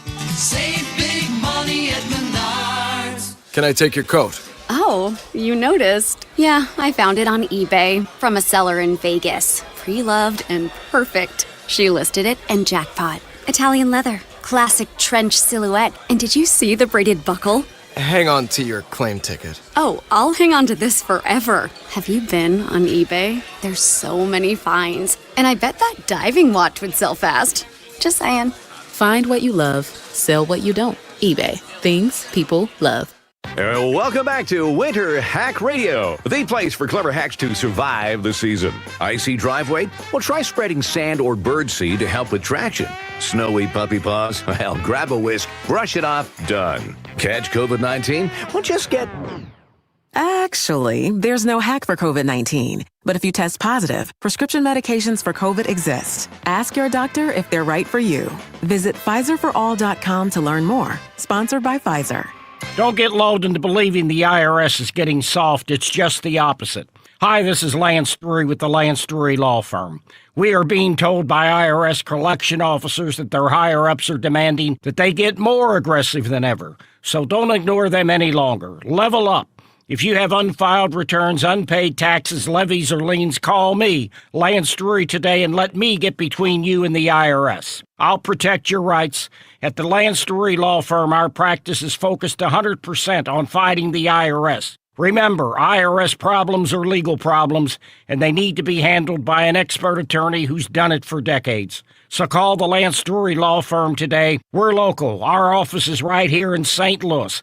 Call 314-260-6120. Visit Lance, DRURY law.com to schedule your free consultation with your local tax resolution law firm. The choice of a lawyer is an important decision and should not be based solely upon advertisements. I'm Ultima Morgan. Morgan & Morgan isn't just an injury firm. It's our family's life work. It's my husband, it's my sons, it's me. When we take a case, we see a family just like ours. $30 billion recovered is something I'm proud of. But what I'm really proud of are the families we stood beside. It's an honor to fight for you when you need our support the most. Morgan & Morgan, for the people and your family. The choice of a lawyer is an important decision and should not be based solely upon advertisements. Past results afford no guarantee of future results. Every case is different and must be judged on its own merits. Welcome back to the Gray Bar Sports Open Line. Once again, Matt Pauley on KMOX. Nate Gatter in for Matt Pauley on this Tuesday evening. Gray Bar Sports Open Line. Wrapping up our first hour. We visited during the first hour with Amy Marks scores, talking the Blues, Katie Wu talking Brendan Donovan's trade to the Mariners and the Cardinals offseason position. We'll have St. Louis Billikens talk coming up after this. Hottest team in the city right now, one of the hottest in the country. Tom Timmerman with us after the break to talk Billikens. That's coming up on KMOX.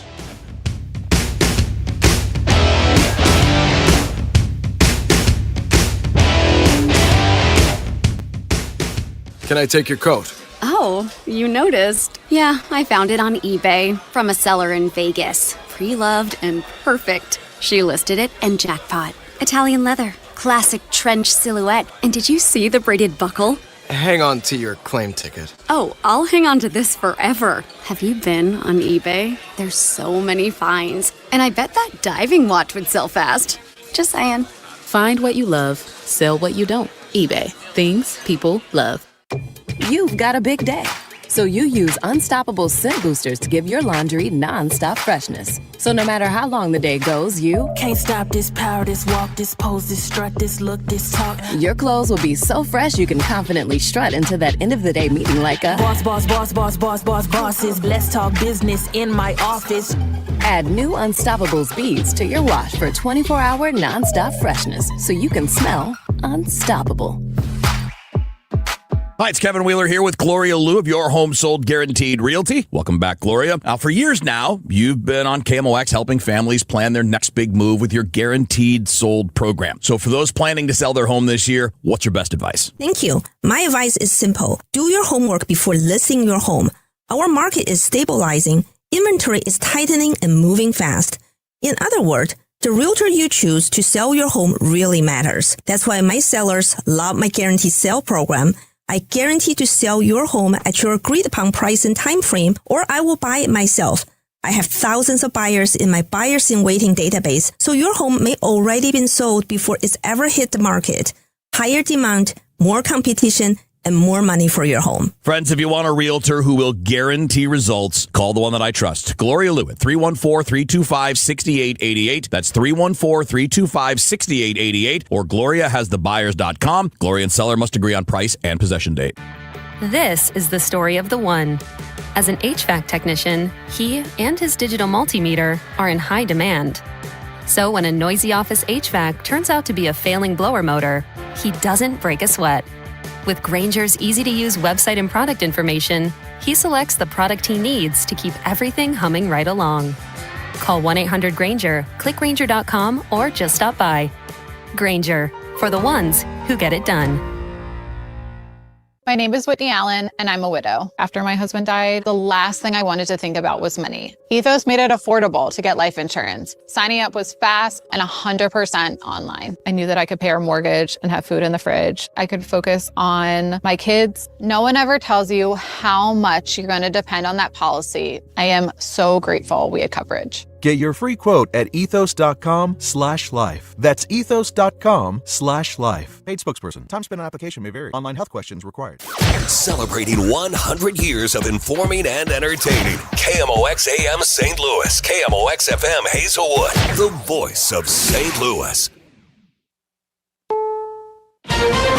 This is CBS News on the Hour. Your home for original reporting.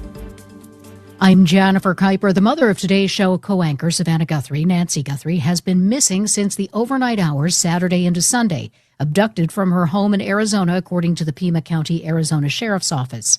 CBS's Jonathan Vigliotti reports the Sheriff's Department has received a ransom note. He has spoken to Pima County Sheriff Chris Nanos. Is there anything in that note that seems credible at this moment that you're giving weight to? The entire note. That's what I would tell you. The entire note. When the note comes to us, we look, it's like any piece of evidence. You give it to us. You give us a lead. We're going to look at every aspect of that lead and work it as a lead. So you're not dismissing this note at this point. Not. It is potentially credible. Investigators say blood was found at the Tucson home, but there are no suspects. A U.S. Navy fighter jet took out an Iranian attack drone approaching an American aircraft carrier. CBS's Charlie D'Agata. U.S. officials tell CBS News an F-35 stealth fighter jet shot down the hostile Iranian Shahed drone in the Arabian Sea, a dramatic escalation amid soaring tensions between the two countries. It was unmanned. It was acting aggressively towards our USS Lincoln, which we know that aircraft carrier is in the region. That's White House Press Secretary Caroline Leavitt. A federal judge has expressed skepticism over the Pentagon's efforts to censure Democratic Senator Mark Kelly of Arizona. Kelly, a retired Navy captain, has sued Defense Secretary Pete Hegseth, arguing that he was charged a target of retribution over a video in which he and other lawmakers urged service members to refuse illegal orders. Senator Kelly saying, Secretary Hegseth censured me and is now trying to demote me for things that I said and for doing my job as a United States Senator. A forum about the use of force by Department of Homeland Security agents has been held at the U.S. Capitol. The brothers of Renee Good, the Minneapolis woman shot and killed by ICE agents last month, were among the speakers. Luke Ganger saying, the deep distress our family feels because of Nay's loss is in such a violent and unnecessary way is complicated by feelings of disbelief, distress, and desperation for change. Senator Richard Blumenthal and Congressman Robert Garcia, both Democrats, held the forum. William Stevenson, former First Lady Jill Biden's ex-husband, has been indicted on a murder charge connected to the death of his second wife late last year in Delaware. Police took him into custody yesterday. This is CBS News. Real crimes, real justice. Follow and listen to 48 Hours on the free Odyssey app or wherever you get your podcasts.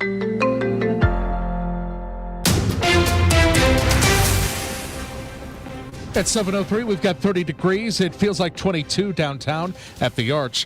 The number 19 Billikens put their 15-game winning streak on the line tonight at Davidson. Tip-off is set for 8 p.m. on KMOX. Pre-game later this hour, St. Louis enters as a 9.5-point favorite. Broadcaster Bob Ramsey, who's called over 1,000 games for the program, notes that the sheer volume of talent on this year's bench represents a major historical shift for the program. In my 40 years, that this is the deepest team we've ever had, and it's the most athletic. Well, who knew that the Olympics would be coming back to St. Louis so soon? St. Louis Sports Commission on the announcement that Energizer Park will be a venue for the 2028 Olympic soccer. Mark Schreiber says this is all St. Louis City SC pulling this together. They've delivered a gem of a facility, a franchise, and now Olympic soccer to St. Louis. And their mission to use soccer as a platform to showcase St. Louis to the world continues. Schreiber adds it's certainly fitting to have Olympic soccer matches take place in the city that's the birthplace to soccer's popularity and the birthplace for the Olympics 124 years ago. St. Louis City SC President and GM Diego Gigliotti calls this an extraordinary honor. It reflects the confidence placed in St. Louis as a host city and in our stadium as a world-class venue for the world's game. Maria Kina, KMOX News. St. Louis Cardinals president of baseball operations, Chaim Bloom, is detailing the strategy behind the trade of utility man Brendan Donovan. While Donovan was a fan favorite, Bloom says the decision to move him was calculated to secure multiple controllable assets. He explains for the Cardinals to remain competitive, they need a constant flow of young talent over stockpiling established veterans. If we were going to make a move of this magnitude, would rather have done it before spring. And I do think things had gotten to the point where we had a pretty good idea of where we could push it when it was time to push it. The Cardinals officially landed pitcher Jurangelo Senya and outfielder Ty Pete from Seattle, along with outfielder Colton Ledbetter from Tampa Bay. Several members of the Missouri House Budget Committee took shots at the State Department of Transportation during a hearing to review the next state budget request. Shell Knob Representative Scott Cupps. When no one likes you, then you sometimes have to ask yourself, hey, is it me? And in this instance, I do believe it's you all. MoDOT Director Ed Hassinger. I went to the fundamental piece, right? MoDOT has a mission statement. I put customer service in it. You got to start at the top, right? And the way that I'm approaching things, I've made that an expectation of the folks that work for me. MoDOT is asking the legislature for an additional 100 workers to help with things like mowing, signage, and litter. Forecast for overnight tonight, lots of clouds and a low 17. For Wednesday, sunny, high 31. Tomorrow night, clear 17. For Thursday, a little bit better with a high of 40. And right now we've got 30, feels like 22 downtown at the Arch. I'm Michael Calhoun, KMOX News. Welcome back to the Gray Bar Sports Open Line. Once again, Matt Pauley on KMOX. Matt Pauley is out sick this evening. Nate Gatter in for him on Gray Bar Sports Open Line. If you missed anything in our first hour, we visited with Amy Markscores talking Blues, Katie Wu of The Athletic talking about the Brendan Donovan trade to Seattle. And now it's time to talk about easily the best team in St. Louis right now. Billikens men's basketball, 21-1, the number 19 team in the country. They are 9-0 in the Atlantic 10. They've won 15 games in a row since their only loss of the year to Stanford, and they are back-to-back very statistically improbable events happening from being 22-0. That Stanford game just barely got away from them by 1 point on a ceiling-scraping buzzer beater the day after Thanksgiving.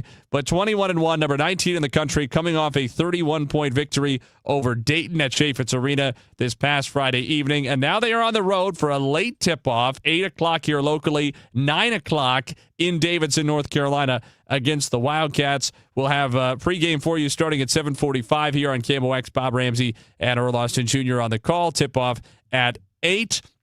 Tom Timmerman, who covers the Billikens, among other things, for the St. Louis Post-Dispatch, is with us now. Tom, how you doing?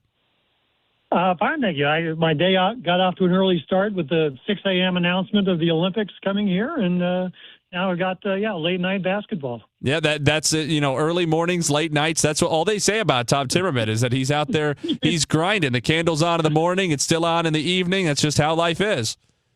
That is indeed it's how it is. Not necessarily my liking, but that's how it is. Well, let's talk about this game tonight. Robbie Avila is obviously a big storyline. He has been sick. He missed one practice. He participated more recently in a limited variety. There has been some sickness. Right, that was what kept Brady Dunlap out. Was an illness that caused him to miss the George Washington game, which certainly was an absence SLU felt because of all their foul trouble in this game. No question they would feel the Robbie Avila absence even more with how important he is to the team. The reporting has been game time decision on him for tonight. Is that still what we're hearing?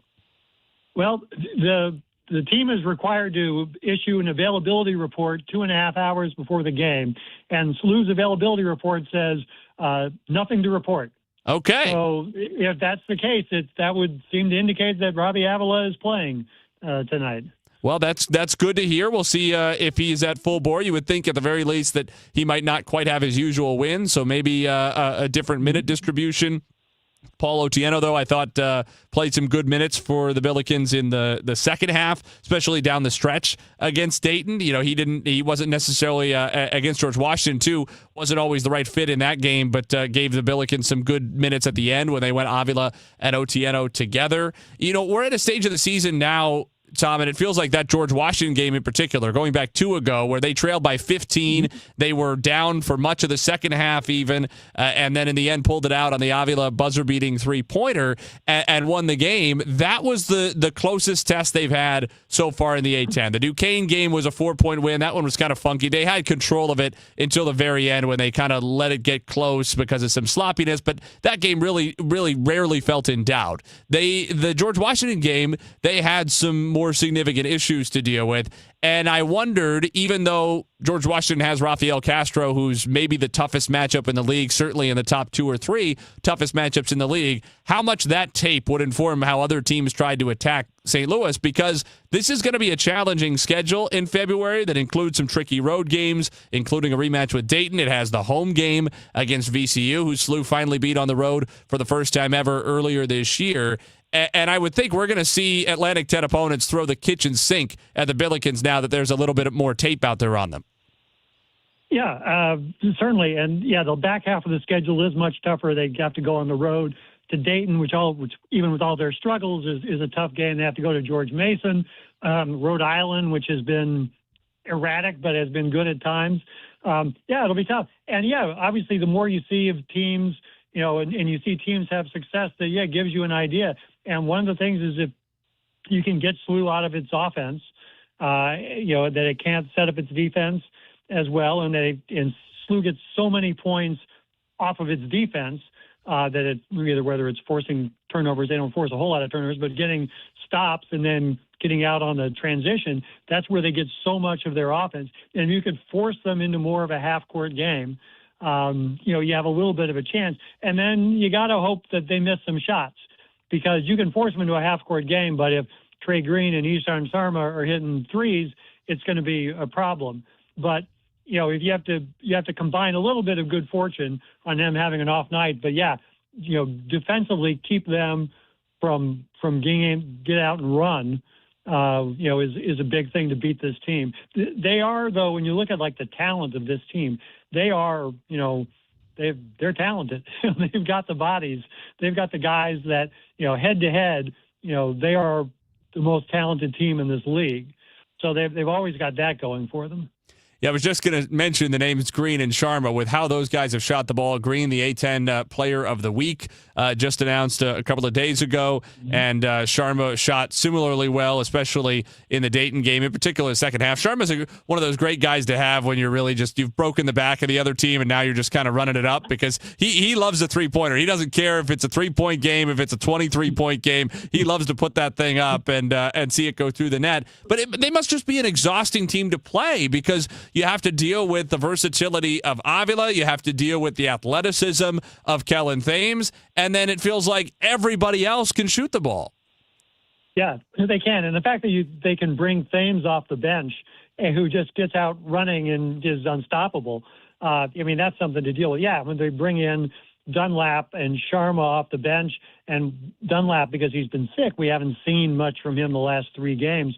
But, yeah, they've got that depth. And one of the things that got them into trouble against GW, Dunlap was sick. They had guys get in foul trouble, and that limited their options. They weren't able to go 9 deep. They were able to go 6 or 7 deep, which caused them problems.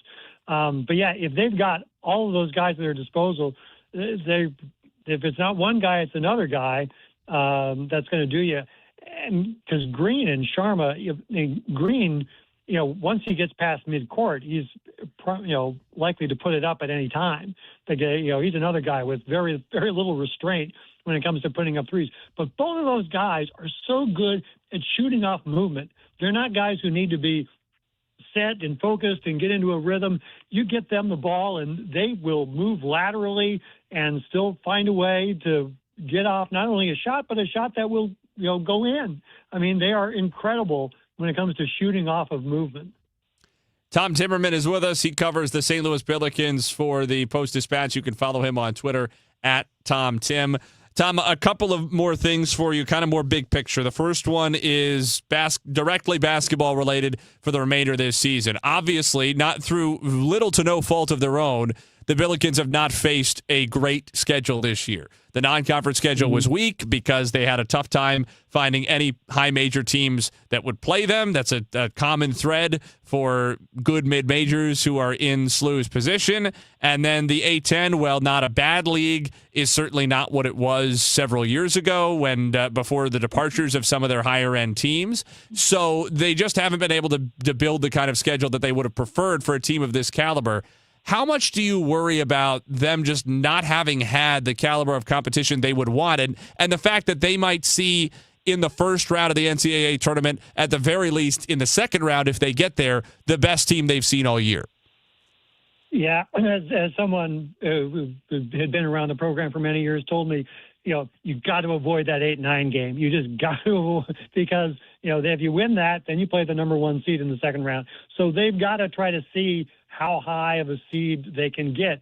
If they run the table and they're 30-1, are they, what's their ceiling? Can they be a 4 seed, a 3 seed? I don't know what those numbers look like, because they will have the chances for some quad 1 and quad 2 wins down here the stretch. And I think as long as they don't do anything stupid, lose any game that, lose to a Loyola Chicago or lose at home to Duquesne, something like that would really hurt them, that they can be a 7 or a 6. But that's going to be a challenge, because, you're kind of watching every other game they play or their opponents play to see, does Santa Clara stay a quad 1 game? Right. There's so many things like that come into play. Like the Dayton, if they finish strong, does that Dayton win end up being a quad 2 game? There's so much that borders on. Yeah, the A-10 could easily be a one-bid league if SLU were to win the A-10 tournament. The only way it's a 2-bid league this year is probably if SLU loses in the A-10 tournament. So that is something, yeah. And you is that ever going to change? I mean, the way you look at it now, it's so tough. The number of number of at-large bids that go to non-power conferences is really small. There's like 3 or 4, and the Mountain West and maybe the WCC get them. It's tough, and so it would be great if they could get, next year when it comes to scheduling, you get in one of those multi-team events and get 1 or 2 there. But yeah, to get a home and home with a great program somewhere would be really good. But right now, I don't know that those good teams are going to be lining up to want to play SLU. Yeah, I wouldn't be. Certainly, I mean, that's, it's easy to criticize Ben McCullum in Iowa for having wanted out of the game that was going to be scheduled between the two of them this year, but can't really blame him with how the exhibition went and then how the season has gone for SLU. It seems like, it's a calculated decision, and it's an unfortunate function of the fact that college basketball, college sports don't really have a strong overarching rule-making body that can, force power conference teams, high major teams to play against the likes of St. Louis and other of the good mid-majors, just how it is. For the record, to your point about the bracketology, right now CBS has St. Louis as a 5 seed, though the 4 seed in that region of the bracket is Florida, so that wouldn't necessarily be a lot better than playing your typical one. Their potential is certainly sky high on their day. ESPN, Joe Lunardi has the Billikens as a 7, though his is very tasty. He has them playing here in St. Louis with Illinois as their number 2 seed, so that would certainly be enticing just from a pure narrative appeal and a glitz and glamour perspective. The bracket matrix, which tries to sort of amalgamize all of the brackets that are out there, all of the projections, has the Billikens kind of flirting with that 6-7 line, which feels about right based on where they are right now. So let's look past the end of this year. And I know I'm hesitant to do that just because St. Louis is having a great year, and fans should enjoy it and appreciate it for what it is, right? Because 21-1 has never come along, and it's probably not going to come along again for a long while if it ever does. But let's just have the conversation that is now going to be the undercurrent of the rest of this season, which is, how competitive can St. Louis be in keeping Josh Schertz here? How possible is it for Chris May, the athletics director for the Billikens, to keep Josh Schertz in St. Louis for at least another year or two and try to turn this positive momentum into something that would be more sustainable even if and when he leaves for a bigger, higher-paying job? What is your sense of how much is going on behind the scenes already with SLU trying to retain Josh Schertz, and what kind of caliber of job it's going to take to lure him away? That's really, it's tough to say. And I think he and Chris have talked a lot about this and about, where they go from here. And certainly, and Schertz talks about, building St. Louis into something. And, as a guy who's been in, Division II for a long time and then in Terre Haute, Indiana, that, he's in a big city. Can he, does he have a chance to really develop something here? But I would think he would be I mean, if I were an AD somewhere in a major conference, he would be high on my list. I mean, he's great with, dealing with people. He's great with dealing with the team. The players love him. He builds a solid environment. Yeah. And so a lot of it is, how much can you pay a guy, or how much NIL money do you have to give? I mean, sometimes that's a lot of it, is how much do you give the guy to work with? It's not just paying him more money, but it's saying you're going to have all the resources you need to be able to go out on the market and get the guys you need. And certainly the success they have, I mean, this makes fundraising and makes all that maybe a little easier to do, to get all that money that you need. Yeah, but I mean, there's so many components that go into it now. But yeah, I mean, but coaches also know how, how tentative their existence can be, that you have 2 bad years and all of a sudden, thank you very much. So yeah, I mean, they've got to always look out for themselves, because you never know what the future holds. So yeah, I mean, you gotta, he's got to look at that. And if one of these power conferences come along, you're foolish not to look at it. And so it's got to be a multi-pronged effort on SLU's part to not just pay Shirts more money, but to have all the NIL money they can get to, be able to build the team. Because they probably have gotten a pretty good discount on Robbie Adela this year. I think he's probably working below what he could have gotten on the open market. And so you've got to be able to be competitive. And the other question, though, will be, how much do the guys who are here like it? But it's also strange. I mean, if you get guys like Sharma and Dunlap and Green who are bought into this, who are willing to stay, okay, that's good. But also you live in a world now where if Shirt says, hey, I can get this job somewhere else, that the players can follow him. So it's just so many variables that go into these things right now. But Shirts talks about building something at St. Louis, and he's got a chance to build something here that maybe you can't build at some of these other places, and this can be your program, and it can be a factor in, it could be a player in this city more so than if you go to, an SEC school or a Big Ten school or something like that, where the thing is already established. SLU, for as long as it's been around, there's a chance to build something here, because it always goes in fits and starts at St. Louis U. And Spoonhour comes in and they do well, and then they drop down again. Majerus comes in, they do well, it drops down again. And Shirts always talks about continued success is the hardest thing in sports. And that's what SLU needs, is to have continued success with this program, because so much of it is up and down historically at that school. Tom Timmerman is with us. He covers the Billikens for the St. Louis Post-Dispatch. Tom, just one more before we let you go. Probably a pretty quick thing, but as we talk about, the money that would be required to keep Shirts, and not only what it would cost to pay him, but to give raises to his staff, to provide more money to offer to players, and keep upgrading everything around the program and making it more and more competitive. To what extent, if any, do you think the amount of money it took to get Travis Ford out of his contract a couple of years ago, does that play a role now in what SLU can and can't do financially? Or do you think we're more or less out from under that, to the point that this is just a question of what SLU's capabilities are and not how hamstrung they are by the maybe financial mismanagement of that deal? Yeah, I don't know if there's installment payments, or if it was a lump sum and now they're on to new things. Assuming that it's not paid out in installments, I would think they kind of have a fairly fresh start on that now. I don't know that that's still hanging over them, but certainly that was a lot of money to pay out. Well, Tom, we appreciate your time as always. Enjoy the game tonight, and try to get some sleep at some point.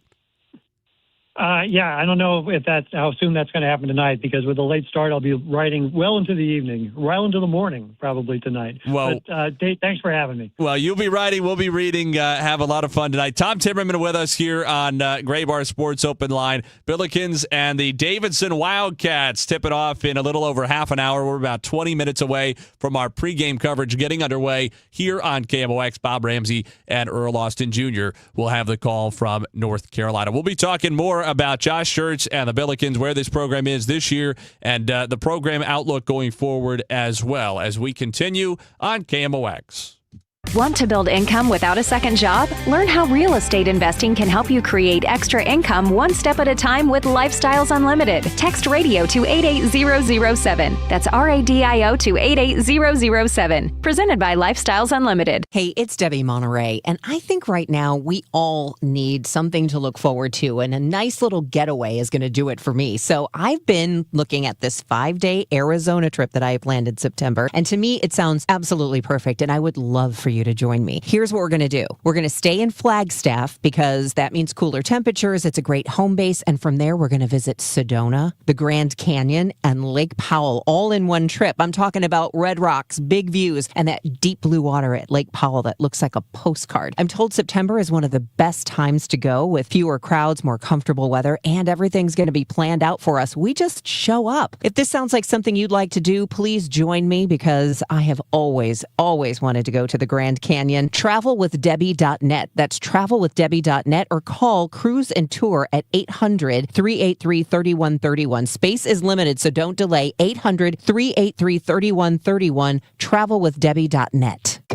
You've got a big day, so you use Unstoppable scent boosters to give your laundry non-stop freshness. So no matter how long the day goes, you can't stop this power, this walk, this pose, this strut, this look, this talk. Your clothes will be so fresh you can confidently strut into that end of the day meeting like a bosses. Let's talk business in my office. Add new Unstoppable beads to your wash for 24-hour non-stop freshness so you can smell unstoppable. Are you 50 or older? This news is for you. The CDC recommends you get vaccinated against pneumococcal pneumonia. Even if you're healthy, your age puts you at risk. People 50 or older are over 6 times more likely to be hospitalized with pneumococcal pneumonia compared to adults 18 to 49. Just one shot can help protect you. Learn more and schedule at vaxassist.com. That's VAXassist.com. Sponsored by Pfizer. Texting enrolls you into recurring automated text messages. Consent not required to purchase. Message and data rates may apply. Hey, Dan, haven't seen you around the gym for a while. Yeah, I've really fallen off. Since I turned 40, I just don't get the results I used to get. Could it be lower testosterone? Lower T. Happens to most guys after 40. I was in the same boat until I started using Nugenix Total T2. Total T2, the new one I've seen on TV. Yep, it's the next generation testosterone booster for both free and total testosterone. It's packed with even more man-boosting power, sending nitric oxide levels skyrocketing in just 3 hours. It actually works? I feel like I'm in my 20s again. I've got more energy, better results in the gym, and things are even better in the bedroom. Send them a text and get a complimentary bottle. Text now for your complimentary bottle of Nugenix Total T2, the #1 testosterone brand at GNC. Plus, text now and we'll include a bottle of Nugenix Thermo X, our most powerful fat incinerator ever, absolutely free. Text AREA to 369369. AREA to 369369. AREA to 369369. These statements have not been evaluated by the FDA. This product is not intended to diagnose, treat, cure, or prevent any disease. Wait, Corey from Air Comfort Service? What are you doing in my basement? Standing behind our work. It's 9 p.m. At Air Comfort Service Heating, Cooling, and Installation, we take pride in our work. If you need heating service, no matter the time of day or night, we're here to help with 24/7 emergency service. So you're just going to stand behind my furnace? Yeah, pretty much. Can you hand me those paper towels then? Absolutely. For heating service or HVAC maintenance, visit aircomfortservice.com. That's aircomfortservice.com. Retirement shouldn't feel like balancing a checkbook while blindfolded. I'm Gary Goldberg, and my team helps you see the big picture so you can retire younger, richer, and with less anxiety. Because guessing is not a strategy. Tune in to Wealth and Wisdom with Gary Goldberg Saturday mornings at 7 here on KMOX. Zero Res wants to give your home the love and attention it deserves. Get 3 rooms of carpet cleaned starting at just $119. Take $75 off your air duct cleaning. Book online at ZeroResSTL.com and mention the KMOX special. 100 years, one legendary voice. We live KMOX's century of service, classic audio, photos, videos, and more at KMOX100.com.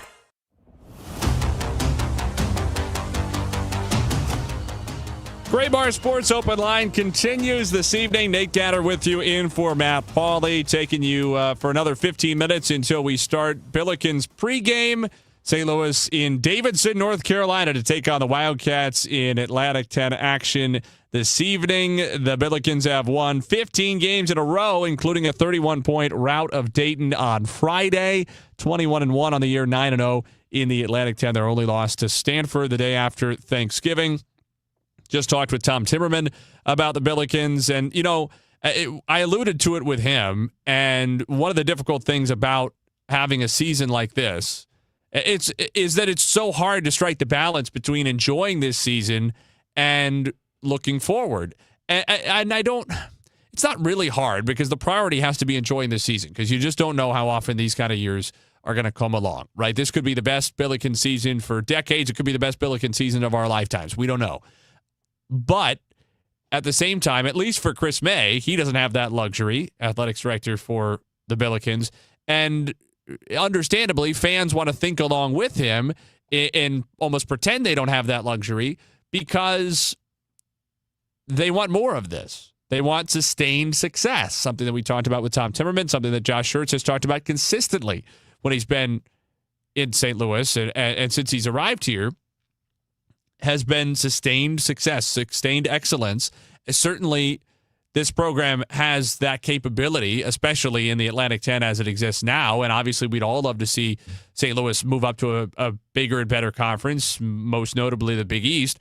But as it stands right now, there's no reason with the resources committed to basketball, with the facilities, with the location, with the donor base, that this should not be a program that can compete at the top of the A10 year after year.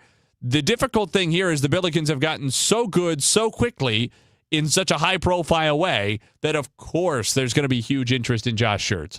Now, the jobs that you see speculation about on the internet, and this is just fans, nobody's reporting these things, but that you see speculation about on the internet, the potential jobs that could open up. You see Providence mentioned quite a bit.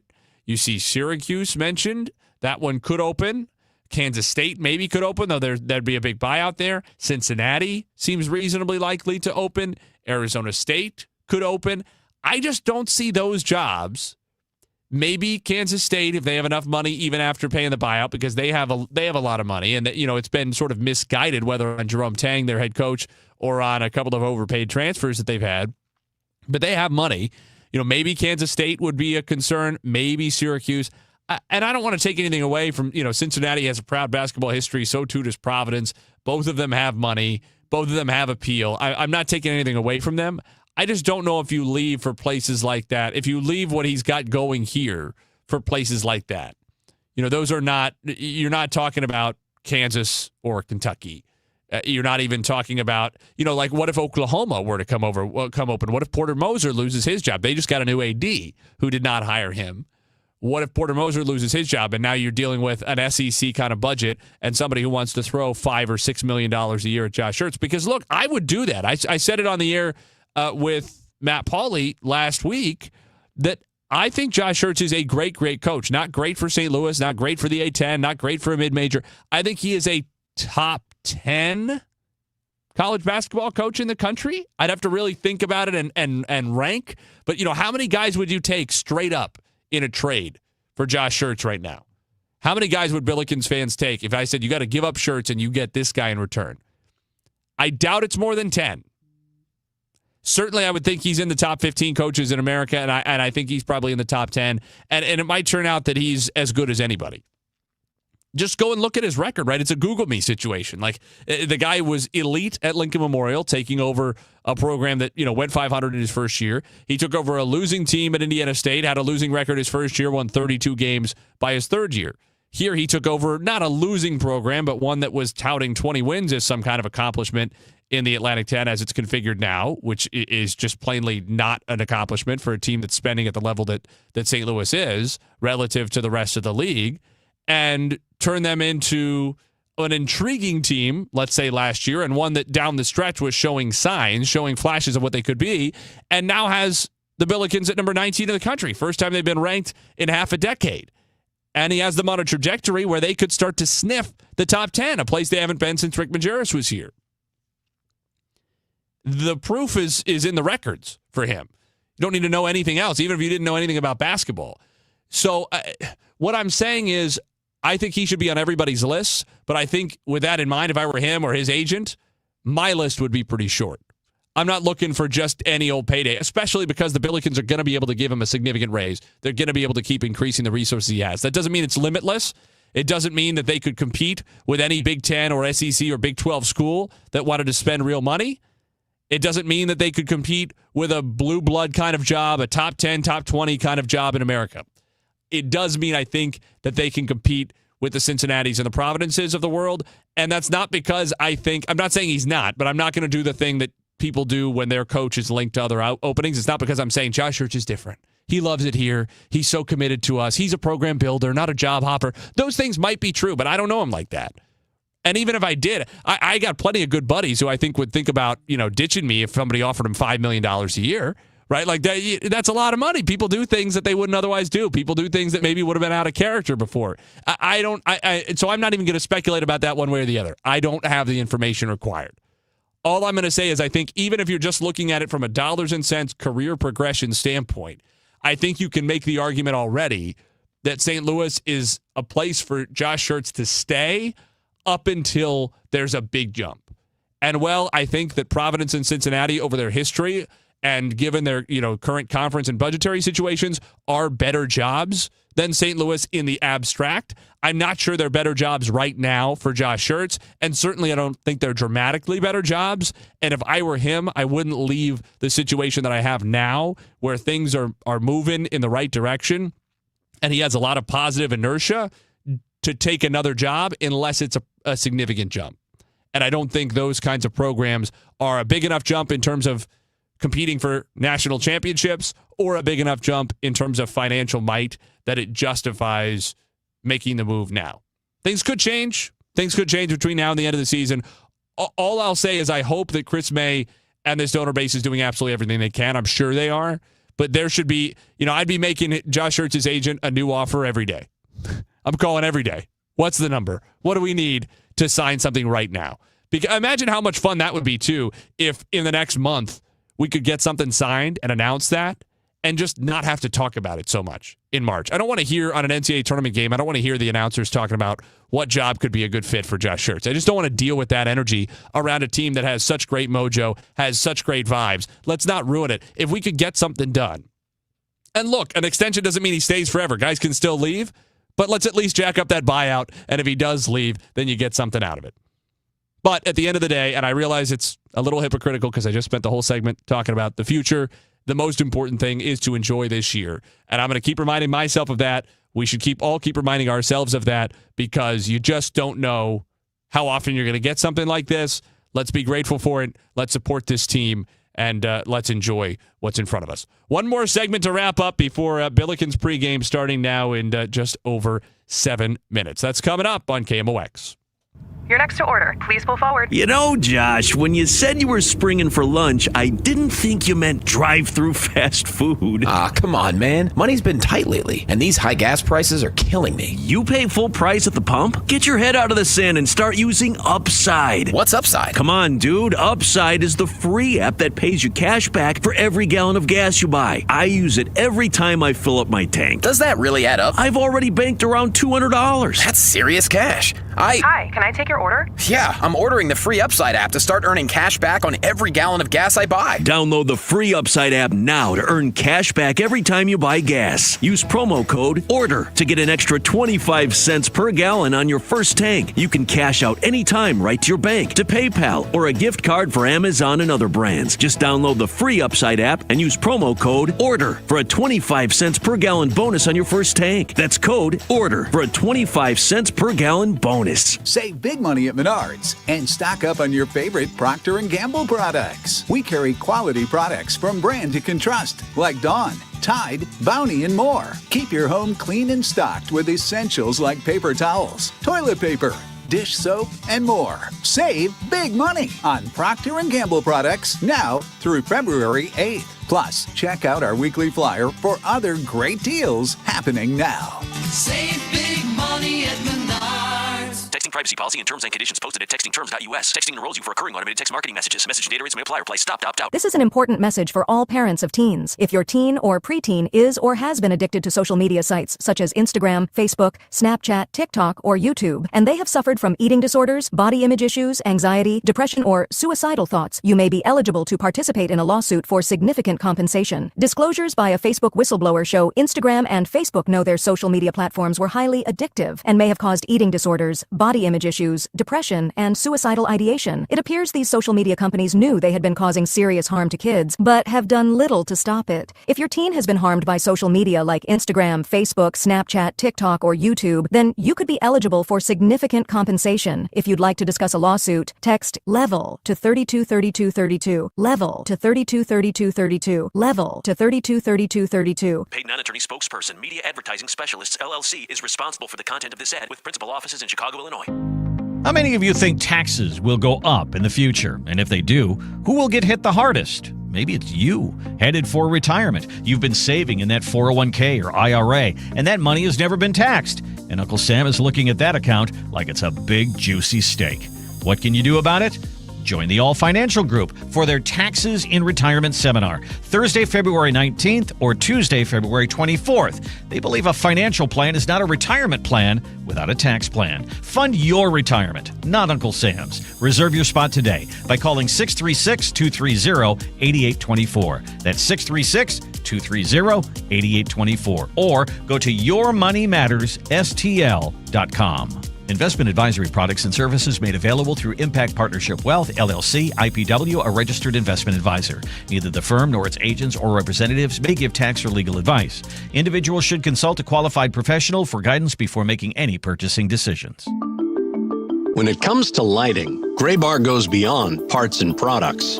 We help contractors turn plans into smart designs, manage kitting and deliverables, and navigate local codes so you can stay on time and on budget.